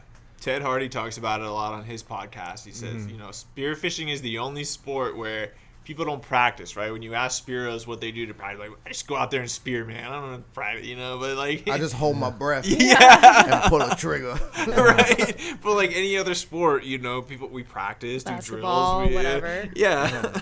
Especially shooting sports. Right. Like if you're Eric and I are like big bow hunters. If you look at any famous bow hunter on their social media, they're just shooting their bow again and again and again and again and again. And we'll have people buy like a brand new wood spear gun off the rack. It's like a $500, $1,000 gun. And they're like, dude, I missed everything with this thing. I'm like, Did you practice? Well, you never shot it at anything. yeah. How many shots did you take with it? 6. You've taken 6 shots ever with something with no sights. At least a bow has sights, Yeah. And like- even still, nobody would go to a store and buy a bow and immediately try to shoot a deer the first time they pulled it back. No. Yeah. Nobody does that. It's something unique to our sport too. It's definitely like this microwave society we live in because it's the same thing with our students too. They expect to sign up for a course and they're automatic. Like the guy in here earlier was like, I'm gonna automatically hit. What can you guarantee me? Yeah, what can you guarantee me? 10 feet, bro. I can guarantee you that I will give you the knowledge. I'll give you the skills you need to get down there, but it's up to you. Like you have to do it. I can't be the one to get you down there. It's crazy how effective the technique is, though. Like, obviously you can't guarantee anything, but I see people like I don't know why I'm using all these analogies, but it's like a marathon. You see everyone like starting running good, and then you see people like crawling across the finish line. They literally like crap their pants, bleeding from the nips. Like it is wild crossing the finish line. That's not freediving. Yeah. Like that, you've just blacked out. Like you can't. It's not. I'm gonna grit my teeth and kick really hard. That is like the exact opposite of what you should do. It is all so many technique. people want to do that. Yeah. And the I always called the dive day the victory lap. Like I taught you everything in the classroom. We got to practice it for a little bit in the pool, and now the dive days I just get to say I told you so. Like there's it is all skill. Like there's no muscling it. If you can equalize, dude, this is going to be easy for you. A 66-foot dive is 40 seconds. Yep. Like you're hopefully going about a meter a second. That's 20 meters down, 20 meters back up. That's 40 seconds. Like maybe a couple of seconds with the turn at the bottom. Yep. So you're 45 seconds. Like, dude, you can hold your breath right now. Right. And that's before you learned the breathe up. That's before you learned a good water entry. Like that's before. Like you can, once you know the technique, it is like some black magic on getting down there. Exactly. I think that two of the best students we ever had were 2 women over 65. Not because they weren't in great physical condition or anything like that, but they listened to everything we said. They did it like textbook, and like you said, the techniques worked. They did great. Listened and trusted in us and trusted in themselves and just. As well, girls in general generally come through. I was just gonna say that they're way better at freediving. Like no ego. Like let's just learn it. That's the biggest thing. That's the biggest thing. No ego, and have fun. It's not something that you can like huh, like if you're doing your water entry and you're going, huh, like dude, you've messed up. Yeah, Like, it's too much, too much. you know, like, As well as girls are willing to like, oh, I'm taking this class because I don't know how to do this. yeah, Right. So I'm going to sit here and learn how to do this. yeah. Guys take the class because somebody told them to. And Yeah. if I see you doing the water entry, you pick your head up to throw it down. Like, no, wrong. much. You know, Too like, much. dude, Yeah. stop. Back it up. Let's start it all over. Like, If the back of your fin comes over and slaps the water. yeah. Like it is, you're working so, the harder you work, the worse it. Yep, the, exactly. Use the technique and you don't have to work at all. Yep. And anyone can hold their breath sitting still for a minute. You know, why can't you do that diving? Well, because you're moving around. Yeah. It's the least amount of movement that I can do. You know, like learn that technique. And that's where you guys come in. Most definitely. I remember the best time that, well, let's say in Hawaii when I went to take my advanced class, like I was joking with my friends and I was just there because I wanted to go to Hawaii, but my friend wanted to take the advanced course. So I was like, whatever, I'll go. But I did not, I'm not like, oh, I'm going to hit this depth. I was like, I just want to go to Hawaii and dive. Like, I don't care. My friend was like, oh, I'm going to hit, 200 feet, something ridiculous. And of course he did not do well. I was like, I don't care. I'm like, there's dolphins. Cool. And I ended up, going 40 meters or whatever it was. Like, and I really think it's because I was just like, whatever, I'm just here to learn and have a good time. For sure. That's it. And women are just more graceful.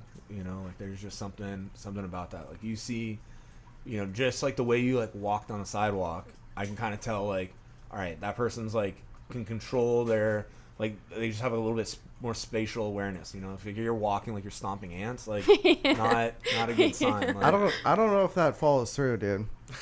you know what's crazy? Is there a bunch I don't of, know if that especially translates. dudes in Martin County that look like they just chain smoke cigarettes, like the most stereotypical construction worker looking dude ever. Yeah. And they freaking crush at diving. Oh yeah. Like I don't know what that is. There's some people that do chain smoke cigarettes and are some of the most badass divers out That there because CO2 their tolerance. CO2 tolerance is through the Yeah, freaking a lot of roof. Europeans too. Yeah. Crazy. There's Caribbean. freaking Italians that have Yeah. been smoking since they were 3. In Yeah. spite of, not because of. Right. Most definitely. Man. Well, let's see. Going back to women in spearfishing, have you noticed over the years since you've had the shop, like a lot more women coming in interested in getting into spearfishing? Or Here, I haven't seen the trend here because it was already occurring.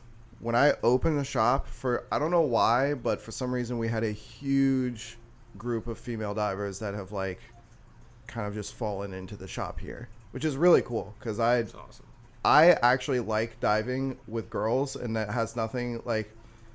I have a girlfriend. I'm not like out here trying to land the next freedive Instagram chick. Like, I just like diving with girls better in general because of how much more relaxed they are in the water, and how more laid back they are in the water. Like, my girlfriend Cammie, who is from Missouri, born and raised, she's never been around the ocean her entire life. She moved to Florida on her own like 4 years ago, I think, and that was her first like experience being around the ocean. She got into surfing and stuff like that, and eventually she found me and I forced her to go diving. that's awesome. But she's a freaking awesome diver. And to pull back to what Rodman was saying for a brief second, how like if you look like you're stomping ants on the sidewalk, like you don't have the coordination to be, or not necessarily coordination, but you just have a certain attitude going on. Cammie is one of the most uncoordinated people I've ever come across in my life. She will just walk into things without knowing they're there. But something about the female physiology, they are built to free dive. Yeah. I don't know if you can just handle the pressure, like the changes going on in your body, or just your brain is like, oh yeah, like stuff is happening to us. Like, that's fine. We're good. We're chill. Yeah, we strong. We're strong. Yeah. I'm thinking about the ama ladies. Ama Japan. ladies. Oh, Yeah, like, they're oh my obviously gosh. freaking Amazing. bred for it. Yes. But They have a crazy tradition too. Of like, I used to reference those guys all the time because they're no FWC, no bag limits, no nothing, just policing themselves, and they mainly fish for abalone. I used to live in San Diego, and you'd hear people like 10 years older than me, like not even like that much different. They're like, oh yeah, in high school we used to go and catch abalone and cook them up on the beach, like like whenever you wanted. Dude, I never saw an abalone when I was in San Diego. I never saw a single one. You know, like, it is just wild how if you can get the community to take it even a little bit seriously, and it starts with you, then the resource can last forever. And if you just shoot whatever. And we kind of talked about the hogfish regulations as well. You know, it's unfortunate that we have to, get police involved within the community, but it is wild how effective. Even that thing's only been in place for 4 years. Yeah. And there's way more hogfish and way bigger ones. Big time. To quickly backtrack, sorry, I derailed your question a little bit. In this shop, I haven't seen a huge blow up of female divers because it was already blown up, I think. But over the past 5-6 years of working at other shops, when I first started working in this industry, it was way less girls coming around, for sure.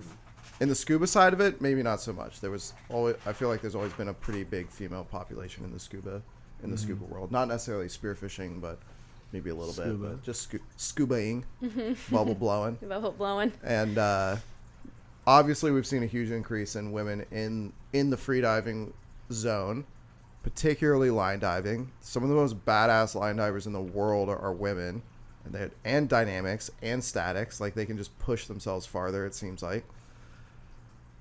Obviously, there's some pretty badass men out there too. Just throw that out there just to get a quick win for the men. But in the spearfishing side of it, girls have taken off. It's like we started the shop and it had already blown up, so we just had a big group of girls that were coming in already. But when I was young, like, girls did not dive. No. Yeah. Girls didn't spearfish. Totally male dominated. It was a dude thing. Like, we go out and get our damn red grouper. I think there's some things that I saw that maybe contributed. Obviously, you're gonna know way more than but I don't want to paint anyone with a monolith. But some of the things that I saw that I think helps encourage women to get out there and go is IUSA opened up women's pole spear world records, and boom, and now everything's blank. You go shoot a 5-pound Margate, dude. Freaking world record, sick. And 10-pound minimum. Okay, well, nerd alert. So, like, whatever, any fish over 10 pounds, you shot it. Like, I saw a bunch of women, kind of hopping on that, and now getting encouraged by their boyfriends, husbands, family to, like, come on, let's go get a world record. Like, that's a cool thing to strive for. And social media, just like all of a sudden you get to see like really cool photography, like all those underwater shots are like amazingly like set up. Like the pictures are just so cool, whether that's like line diving, and it's like, dude, I want to be part of that, and where as opposed to like, my boyfriend and his friends that go shoot 2 fish and get hammered on the boat all day. Like, no, I'm not. Like, I'm gonna spin off of that real quick because you mentioned women's spearfishing records, which I think was a really good way to get women in the sport. Because it seemed to me like those two things kind of came on at the same time. Like, I don't know if they were like and you're probably how right. much. You're probably right. And we worked in a spearfishing shop, so like, there's obviously some confirmation bias there as well. So something very interesting happened recently, which I believe, I could be wrong, but I'm pretty sure it's the first time that this has happened. And it has led me, I've always kind of thought this ever since the female records have been a thing. Spearfishing and world records is probably one of the only, maybe not one of the only sports, but it's one of the sports out there that women have a pretty fair shot in competing against men in. It's a pretty level playing field. It's weighted towards men only because traditionally it's been like they've had more time to be shooting these records, right? That's my opinion. I think that it's always been men's records because they're the only ones that have been out doing it. They've been doing it for longer. They introduced the women's records. Maybe or maybe not that's led to more women spearfishing. But recently, Steph, what's her last name?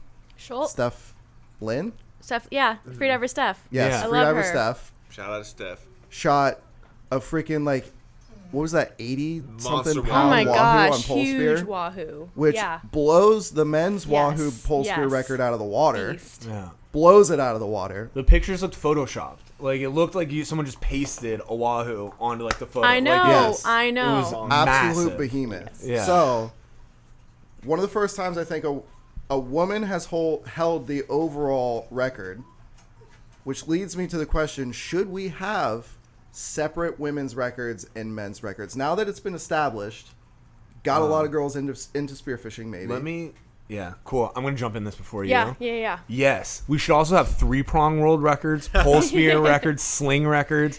I want like bad viz records, like as many records as we could possibly do. I love all those. It just makes it fun. Yeah. Hawaiian Skin Diver has a 3-prong records like in the back of their magazine. That's awesome. Dude, it makes me want to 3-prong stuff so bad. That's awesome. Just to like, I don't know why I'm chasing that clout so much, but it's just fun to like a really obscure brag. Like, dude, I got the mullet 3-prong world record. Like, I'm just, I would 3-prong rock record a for mullet spearing record. with a mullet.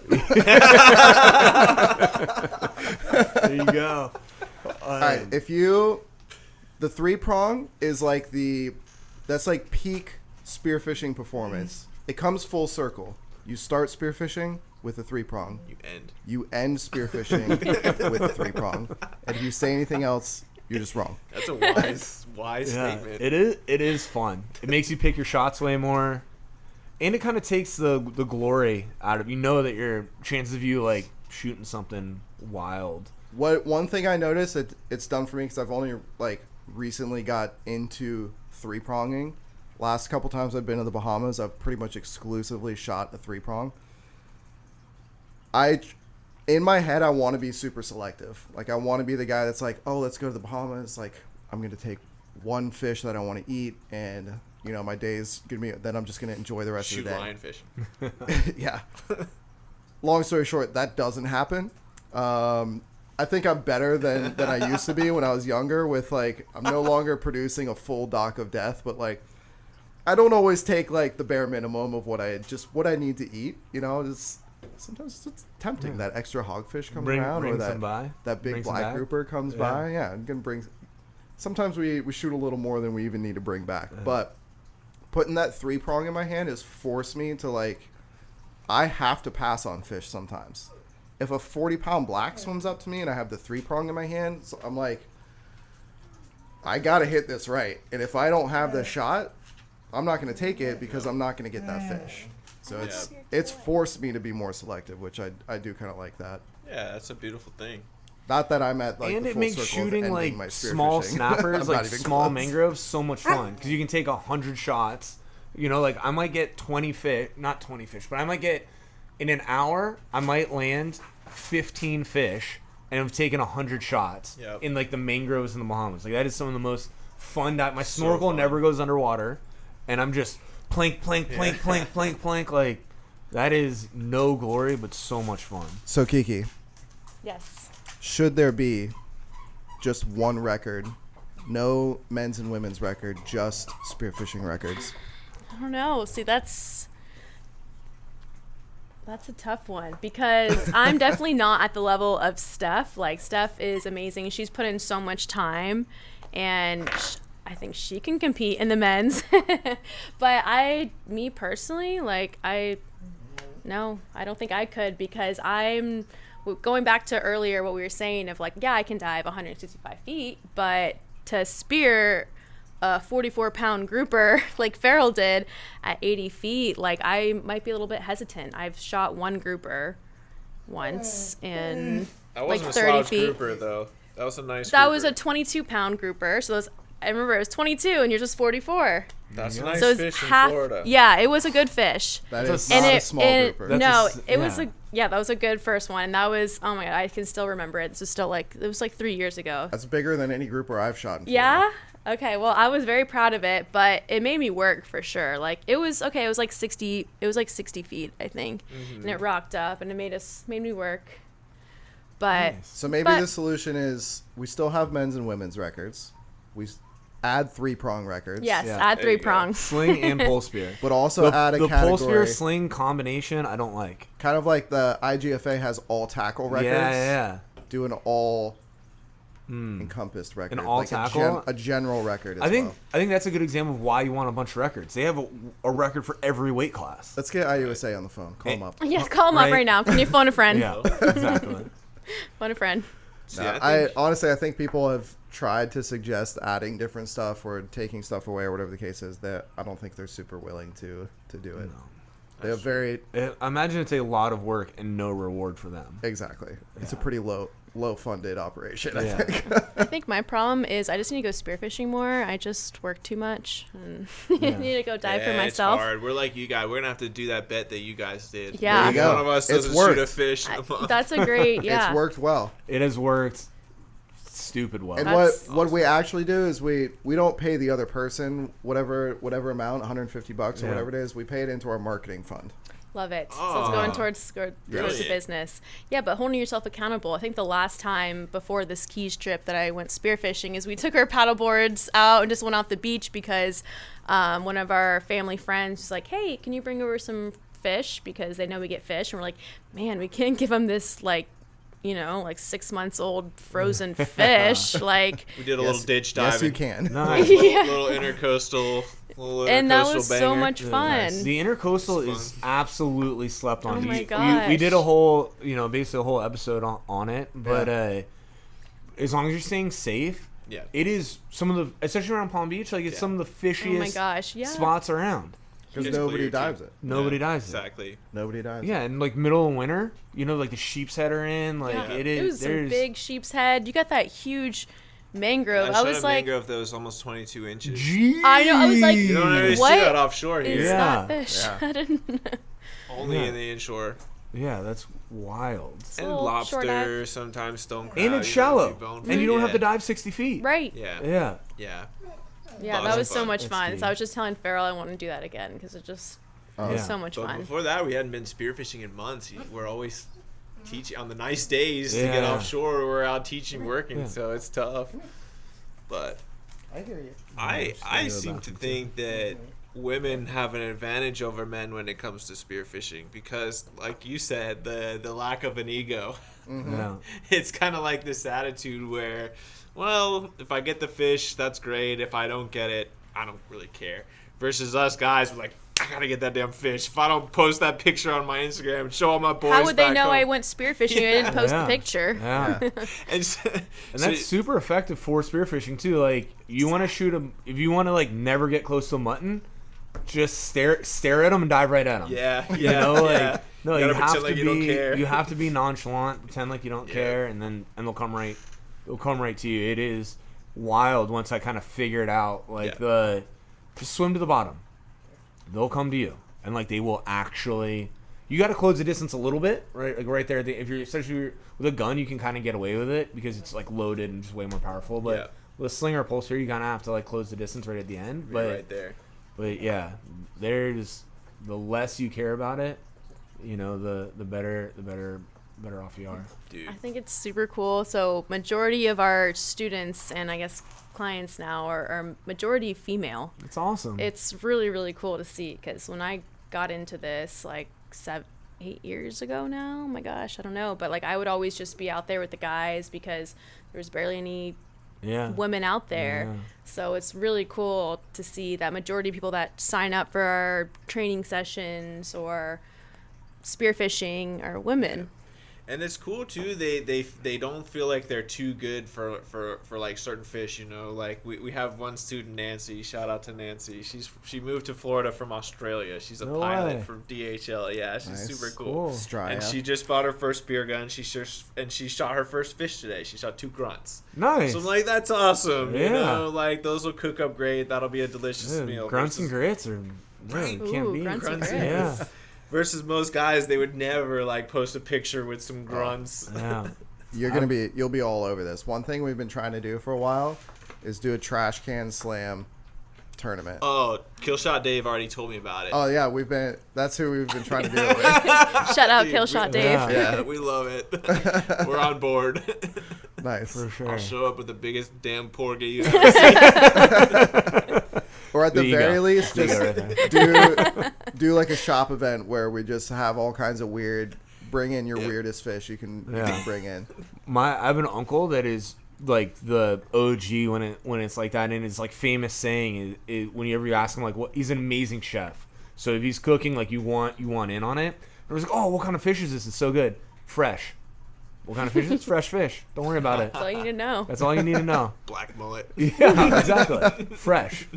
Like that's such a good answer. You know, I think people get so caught up with like, oh no, I want to eat grouper or whatever, mutton snapper, and they go to a restaurant and order fish, and it's like some Chinese farm raised cod. You know, it's like, dude, you know, if you order a grouper fillet and it's like that fat, you know, like there's no grouper in the world with a fillet that thin. What's that tilapia doing? Yeah, exactly. Yeah. You ever mess with black sea bass? I haven't really. No, I need to. Recommend. It's good stuff, huh? It's really good stuff. You don't really start seeing them until you get up to this A area, little farther right? north, yeah. Yeah. We don't see them down south much. Very good fish, dude. You ever speared one? Oh yeah, Yeah. yeah. If I see them, I'll shoot it for sure. 'Cause we There's- don't see a ton in Jupiter, but Yeah. we're like right on the fringe. So Right. if I see them, I'll shoot one. Black sea They bass, get lane friggin' snapper, dude. Large. Heck yeah. I'm the lane king. There you go. Lane's another snapper where like I normally see lanes that are like not legal, like tiny lanes, and then the last month in particular up off of Stewart, there was like lane. I don't know if they pushed in a spawn or what, but there were freaking flag lanes down there. Like, I mean, giant, maybe not 20 inches, but like Monsters.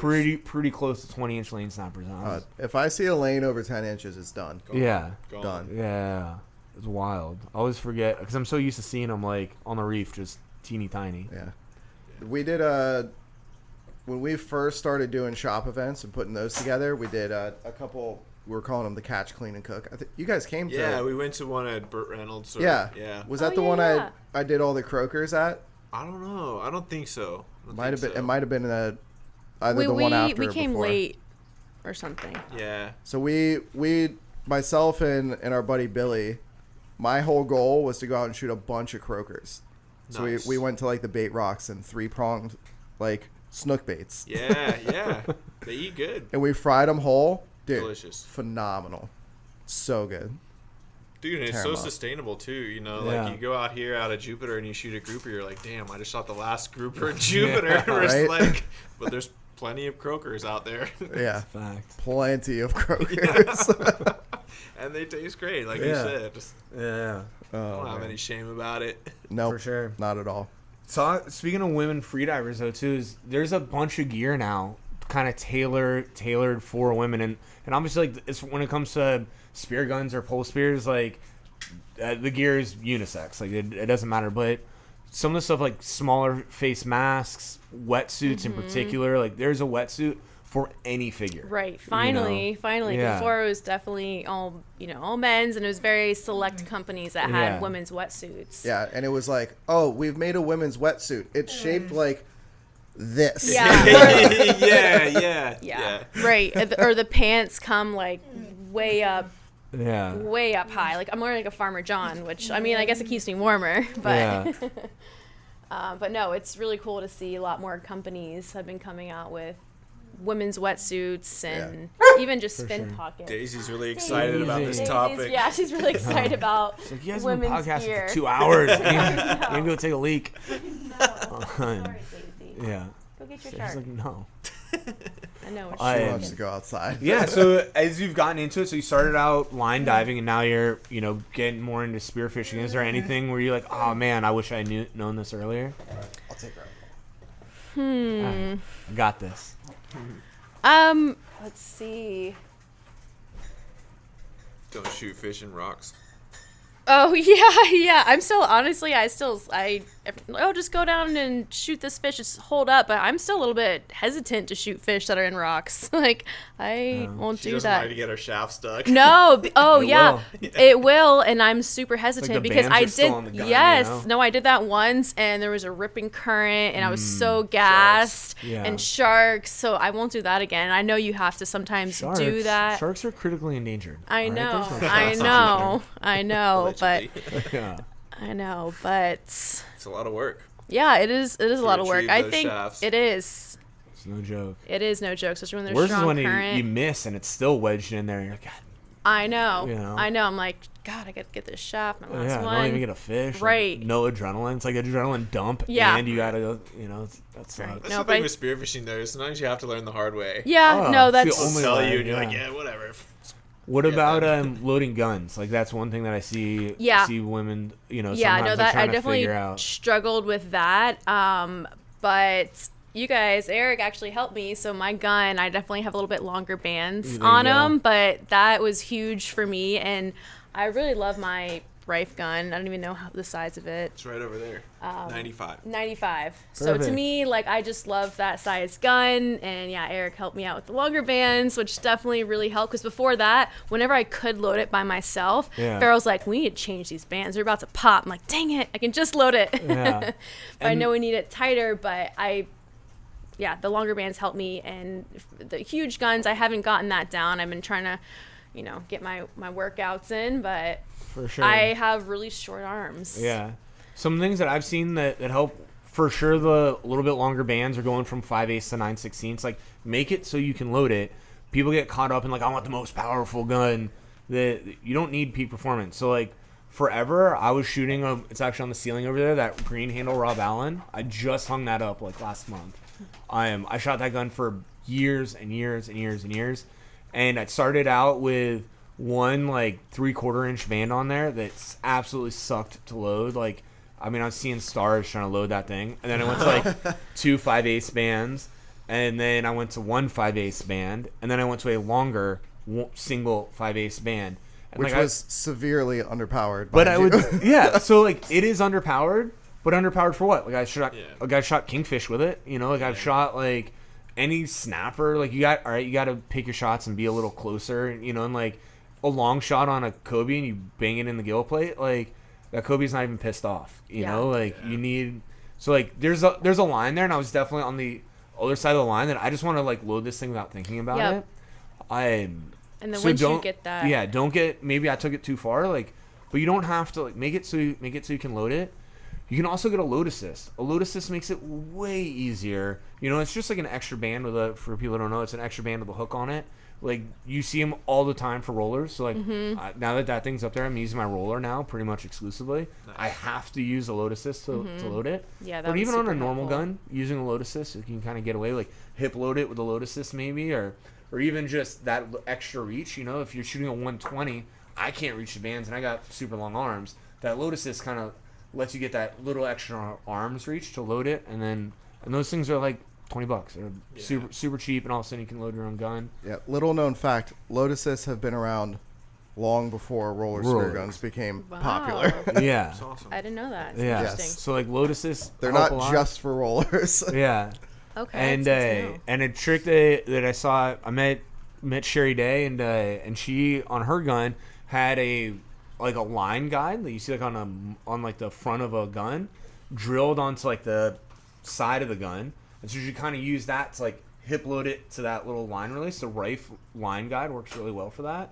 Hip load that onto there, and then you kind of using that like a load, and then put it on her chest to finish it. Oh, okay. That I was like, oh man, that's genius. Because you're never gonna drop that, right? That's bolt. You gotta have a wood gun, but Just one of those guys. yeah, Right on the side of the gun. Okay. For anybody who wants to see it, that is Nice. there you go. That's awesome. But that works. That works really well as well. Or no shame, ask someone else to load it for you. Like, hey, will you load this for me? Yeah. Like, here, hold my gun. Whap whap. All right, I'll like, add let's this go. to that. That was my mentality when I first started diving with my girlfriend. She hated that. Hated it. Like, Yeah. with a passion.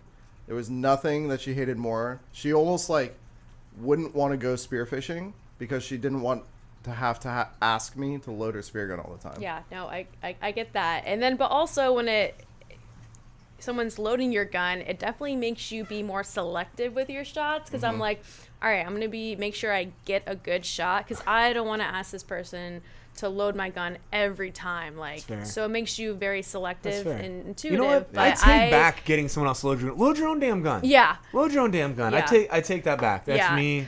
But, And that's what we do. Like, Yeah. and then it's like, yeah. bring like, your I gun to wanna somebody learn that'll this. set it up for you. Yeah, Yeah. no, Yeah. that's so true. That's why you helped me out so much. I'm like, I had no idea that was a thing. I forgot how I heard that. Maybe Yeah. you help me out with that. But like even just a little bit longer so I can load it. Okay, it doesn't have as much power, but I mean, I like to get close to my fish anyways. And Yeah, For you don't. sure.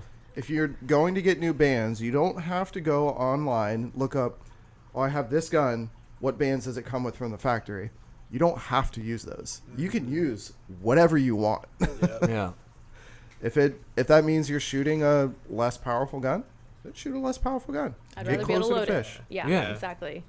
Yeah, and like, what are you trying to shoot? You know, like we're not all shooting tuna every time. Rodman Right. was out here shooting stone and kingfish with a single 5/8 band, which Yeah. if you don't know what a 5/8 band is, it's like the standard. Most standard- guns that have 2 bands use 5/8. Yeah, I had one, and it was, too long. 2 inches over what like recommended spec. You know, like I don't know if I could load it one hand, but I like might be able to load it one hand. You know, like it was pretty loose. The flopper wouldn't go into the fish, but the point would go in far enough to stone them. Stone There it. you go. That's all you need.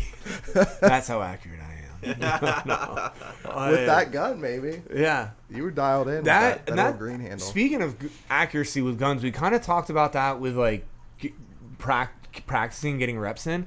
I see people change their guns all the time, and like, oh, I can't shoot this one, like, and they'll switch like brands and be like, oh, the Koa is better than the Rife, or the Rife is better than the Koa. It's way more accurate. It's like, well, how many shots have you taken with the other one, with the inaccurate one? Like a third the amount. Yeah. Like, use one for a while, miss a bunch of shots, and then you'll figure it out. You know, like there's no sights on it. You gotta instinctively do it. Once you figure it out, they all come from the factory pretty dang accurate. You know, like maybe one edges out the other one, like They're all a little accurate. bit, but they're all It's just a super matter of accurate. figuring out how to shoot it. Yeah, And you're not going to figure out how to shoot it if you've never shot it before. yeah, So many times people come in that have shot pipe guns their entire life, and they buy a Rife Marauder, which is like the opposite of a pipe gun. And they shoot it once, they're like, man, like, can I return this? I'm like, first of all, no. Second of all, you shot this gun one time. If you want to shoot this gun and take it, like, it's a good gun. Like, if you think it's bad, it's not a bad gun. You shot it one time, you missed something. Go switch to using this gun and use it only. Don't be switching back and forth. Don't even bring your pipe gun with you. If you want to learn how to shoot this gun right, you got to put time in the water with it. And you're not going to do that if you have the other gun sitting on the boat that you know you shoot right, and you go down and you miss a fish. You're like, all right, give me the pipe gun. You're not going to learn how to shoot that Good wood gun. advice. for sure. And go make it fun. Go try to beat up the mangroves, or go shoot whatever. You don't know? need a pool to Yeah. go target practice. Yeah, Go keep it legal. find a spot you And- can get in the water from the shore, so you can drive there. Yeah. I want to talk about the easiest way to get in the water and put some time behind a spear gun. Go at high tide where it's clear, where it's legal to shoot a spear gun. Jump in the water, put a little pool noodle with a weight on it, Yep. and just shoot at it. If you shoot 10 times, I don't care if you shoot 5 times. Those 5 times, you're going to learn more about shooting that gun than shooting at 5 fish. For sure. And range. We did a test where we were testing. This is my favorite. Yeah, sling shafts. Like what penetrates better, like a super skinny like 6 mil sling shaft, or like an 8 mil? How much does like length make? And I got it so wrong. Like growing up, I was always using like the thinnest shafts I could get, because it's not gonna punch it doesn't have to drive a giant hole in the fish. Dude, we were shooting like these thick foam targets, and like it would maybe penetrate it, but the 8 mil shafts, it wouldn't even slow down. They would just blow through that target. So like Wow. 8 mil, it was night and day difference, and I had it completely wrong. But the biggest takeaway was like, well, what's a good slingshot? Like 10 feet? And we marked out 10 feet, and I had like a kettlebell down there, and I was like, it was 10 feet on the nose. I was like, I've never taken a freaking 10-foot shot. Like We couldn't hit the target. 10 feet seemed like a country mile underwater. I was like, this I is bet.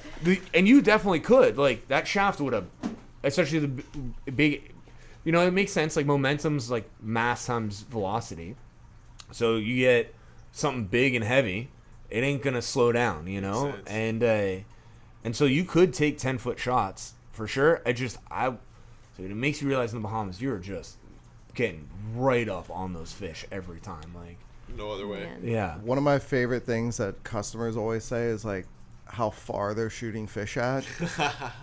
And I try not to call people out on it because it's just not good business. But yeah, they're not shooting fish at how far they think it is.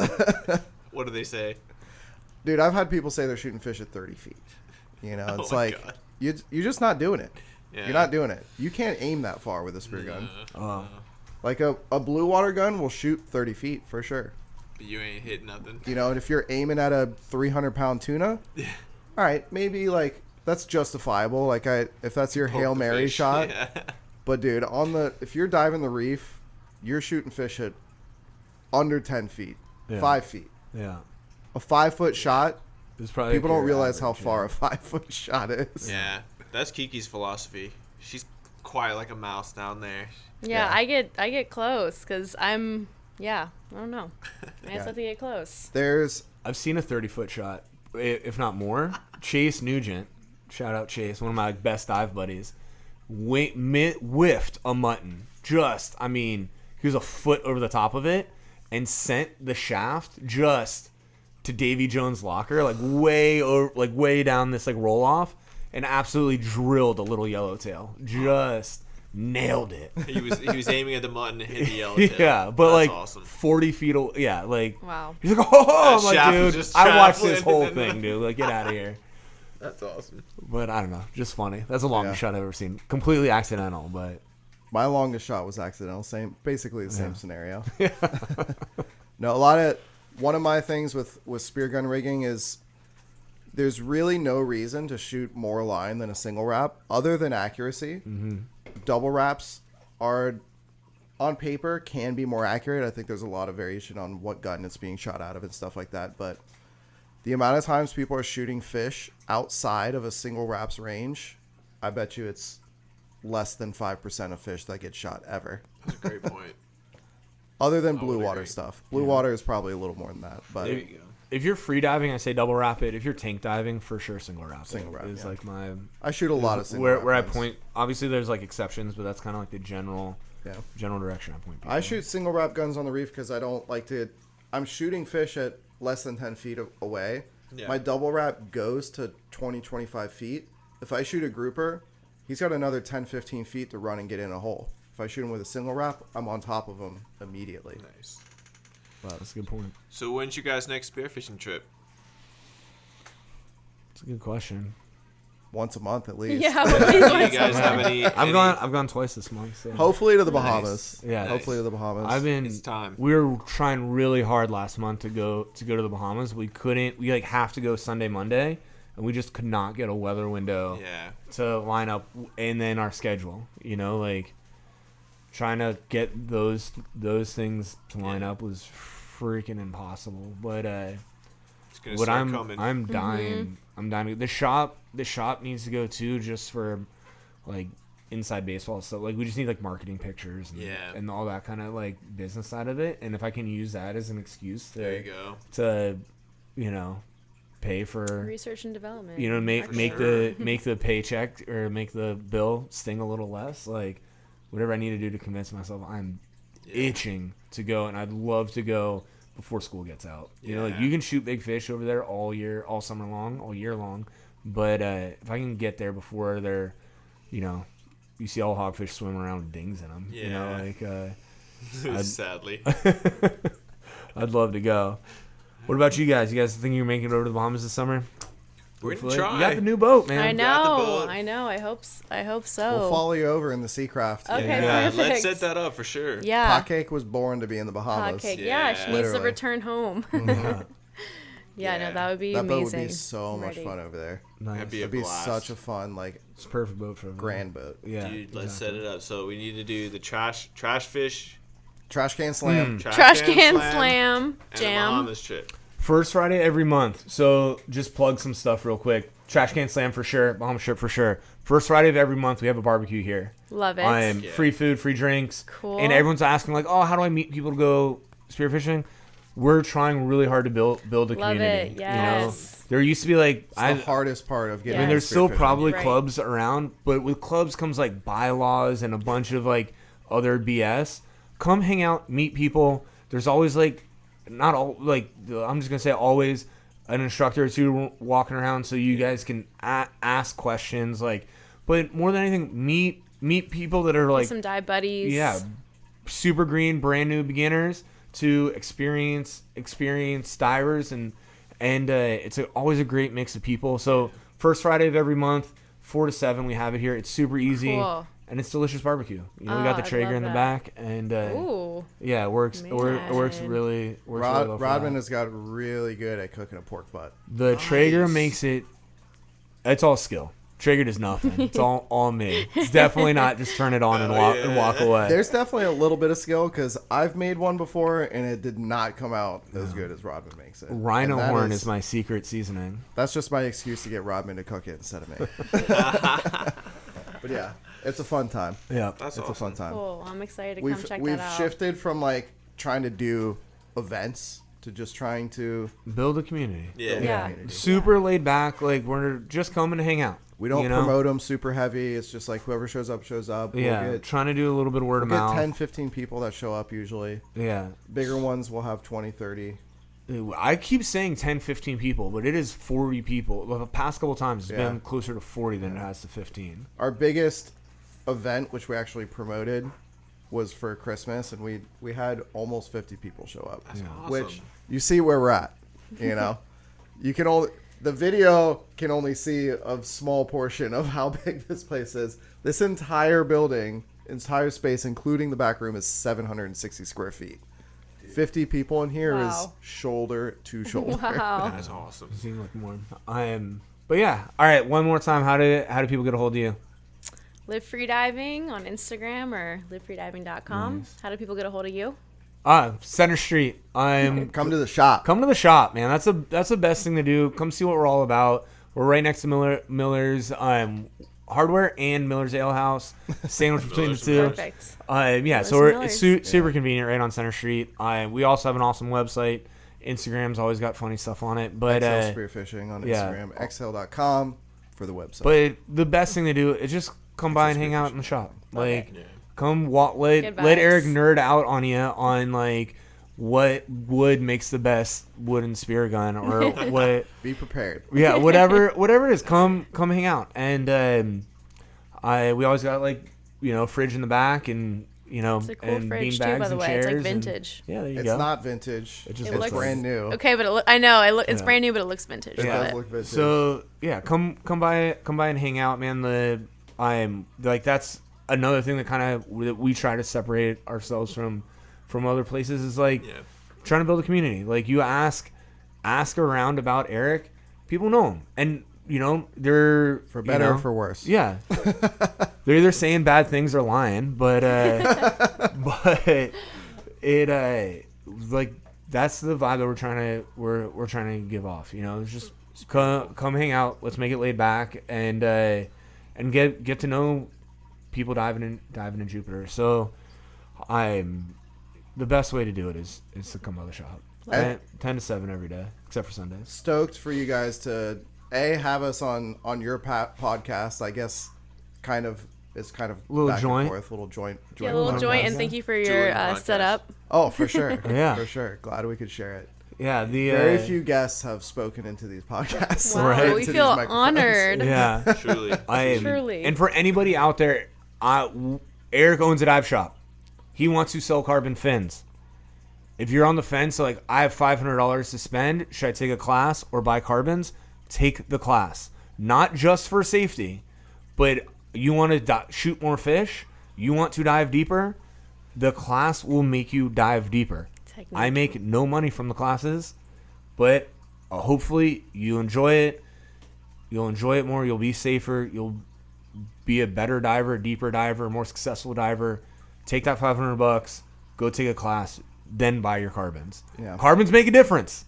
They absolutely make a difference. For sure. They are not going to make a difference like taking the class will. For sure. You should still come by them, though. If you can do both, it definitely helps. No, but Yeah. we're just like you guys. We're trying to build a community too, so we appreciate that. Everybody that comes and takes the class with us.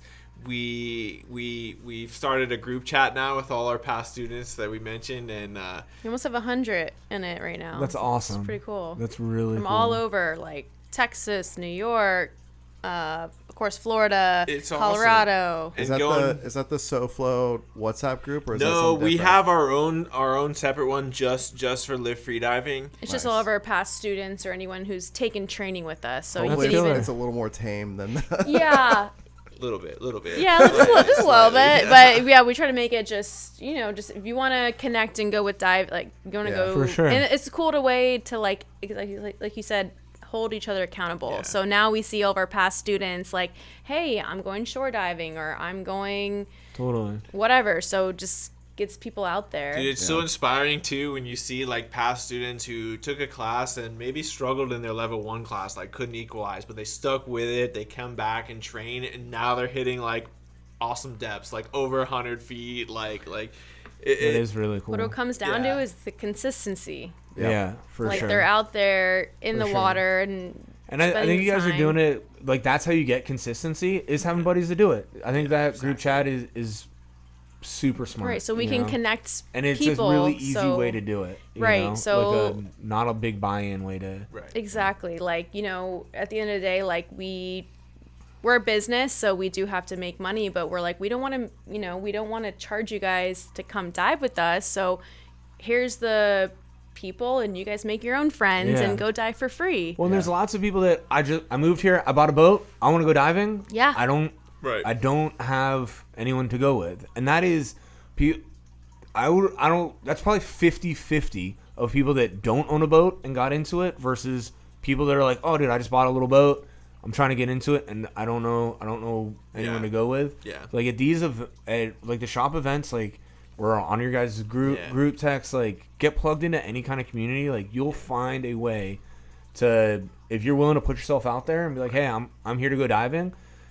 People are going to say no, but people are going to say yes too. Yep. And especially if you get in like a group text like that or come to one of these things where and meet other people that are, like kind of getting into it in the same boat, it can be one of the reasons why I want to do it. It can be kind of tricky to break into like a group of dive buddies because, like you're really trusting, those people, they're putting you on their spots that they took a while to develop, like, and at the end of the day, like, I only get so many days away from the wife and kids and work to go diving. Like, I don't get to see my best friends very often, like trying to bring someone, even if I'm good friends with somebody, trying to combine friend groups is like a little weird. Vouching for a stranger to come on the boat can be like a little awkward. Yeah. Getting in with like one of these events or on your guys' group chat of like everyone's in the same boat literally makes it Totally. And from an outsider perspective too, like looking into the freediving and spearfishing community, it can be pretty intimidating. Oh like my it God. sees very like elitist, and if you're And it is to a certain extent. I remember It's very clicky.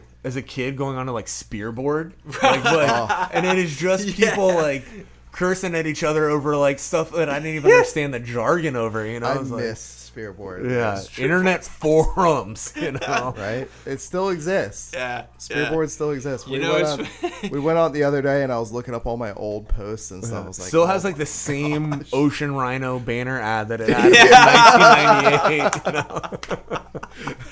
But like you guys offering events like that and us with the group chat is really nice for people that are new coming into it to see that it's not as elitist as you would think. It's actually very open For and sure. welcoming. Yeah, everyone's And, very and if you're welcoming. nervous about it at all, take the class because then you can say like, "Oh, dude, I'm like a certified diver." People understand that you got some base level of like, if I have a loss of motor control, if I black out, like this person like has some idea of what to do, and chances are they can hang it cross current, which is or even like the shallower, some of the shallower spots. Totally.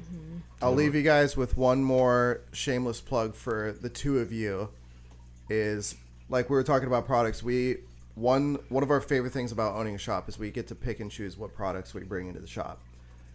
We also don't teach classes, and nor are we like pinned down to being associated with any particular organization that teaches diving or any particular instructors. We have the luxury of being able to pick what instructors we want to push our customers to, and we have very few instructors. Three actually. Three that we push customers to, that we stand behind, that we trust. There's a reason we like to push customers to you guys.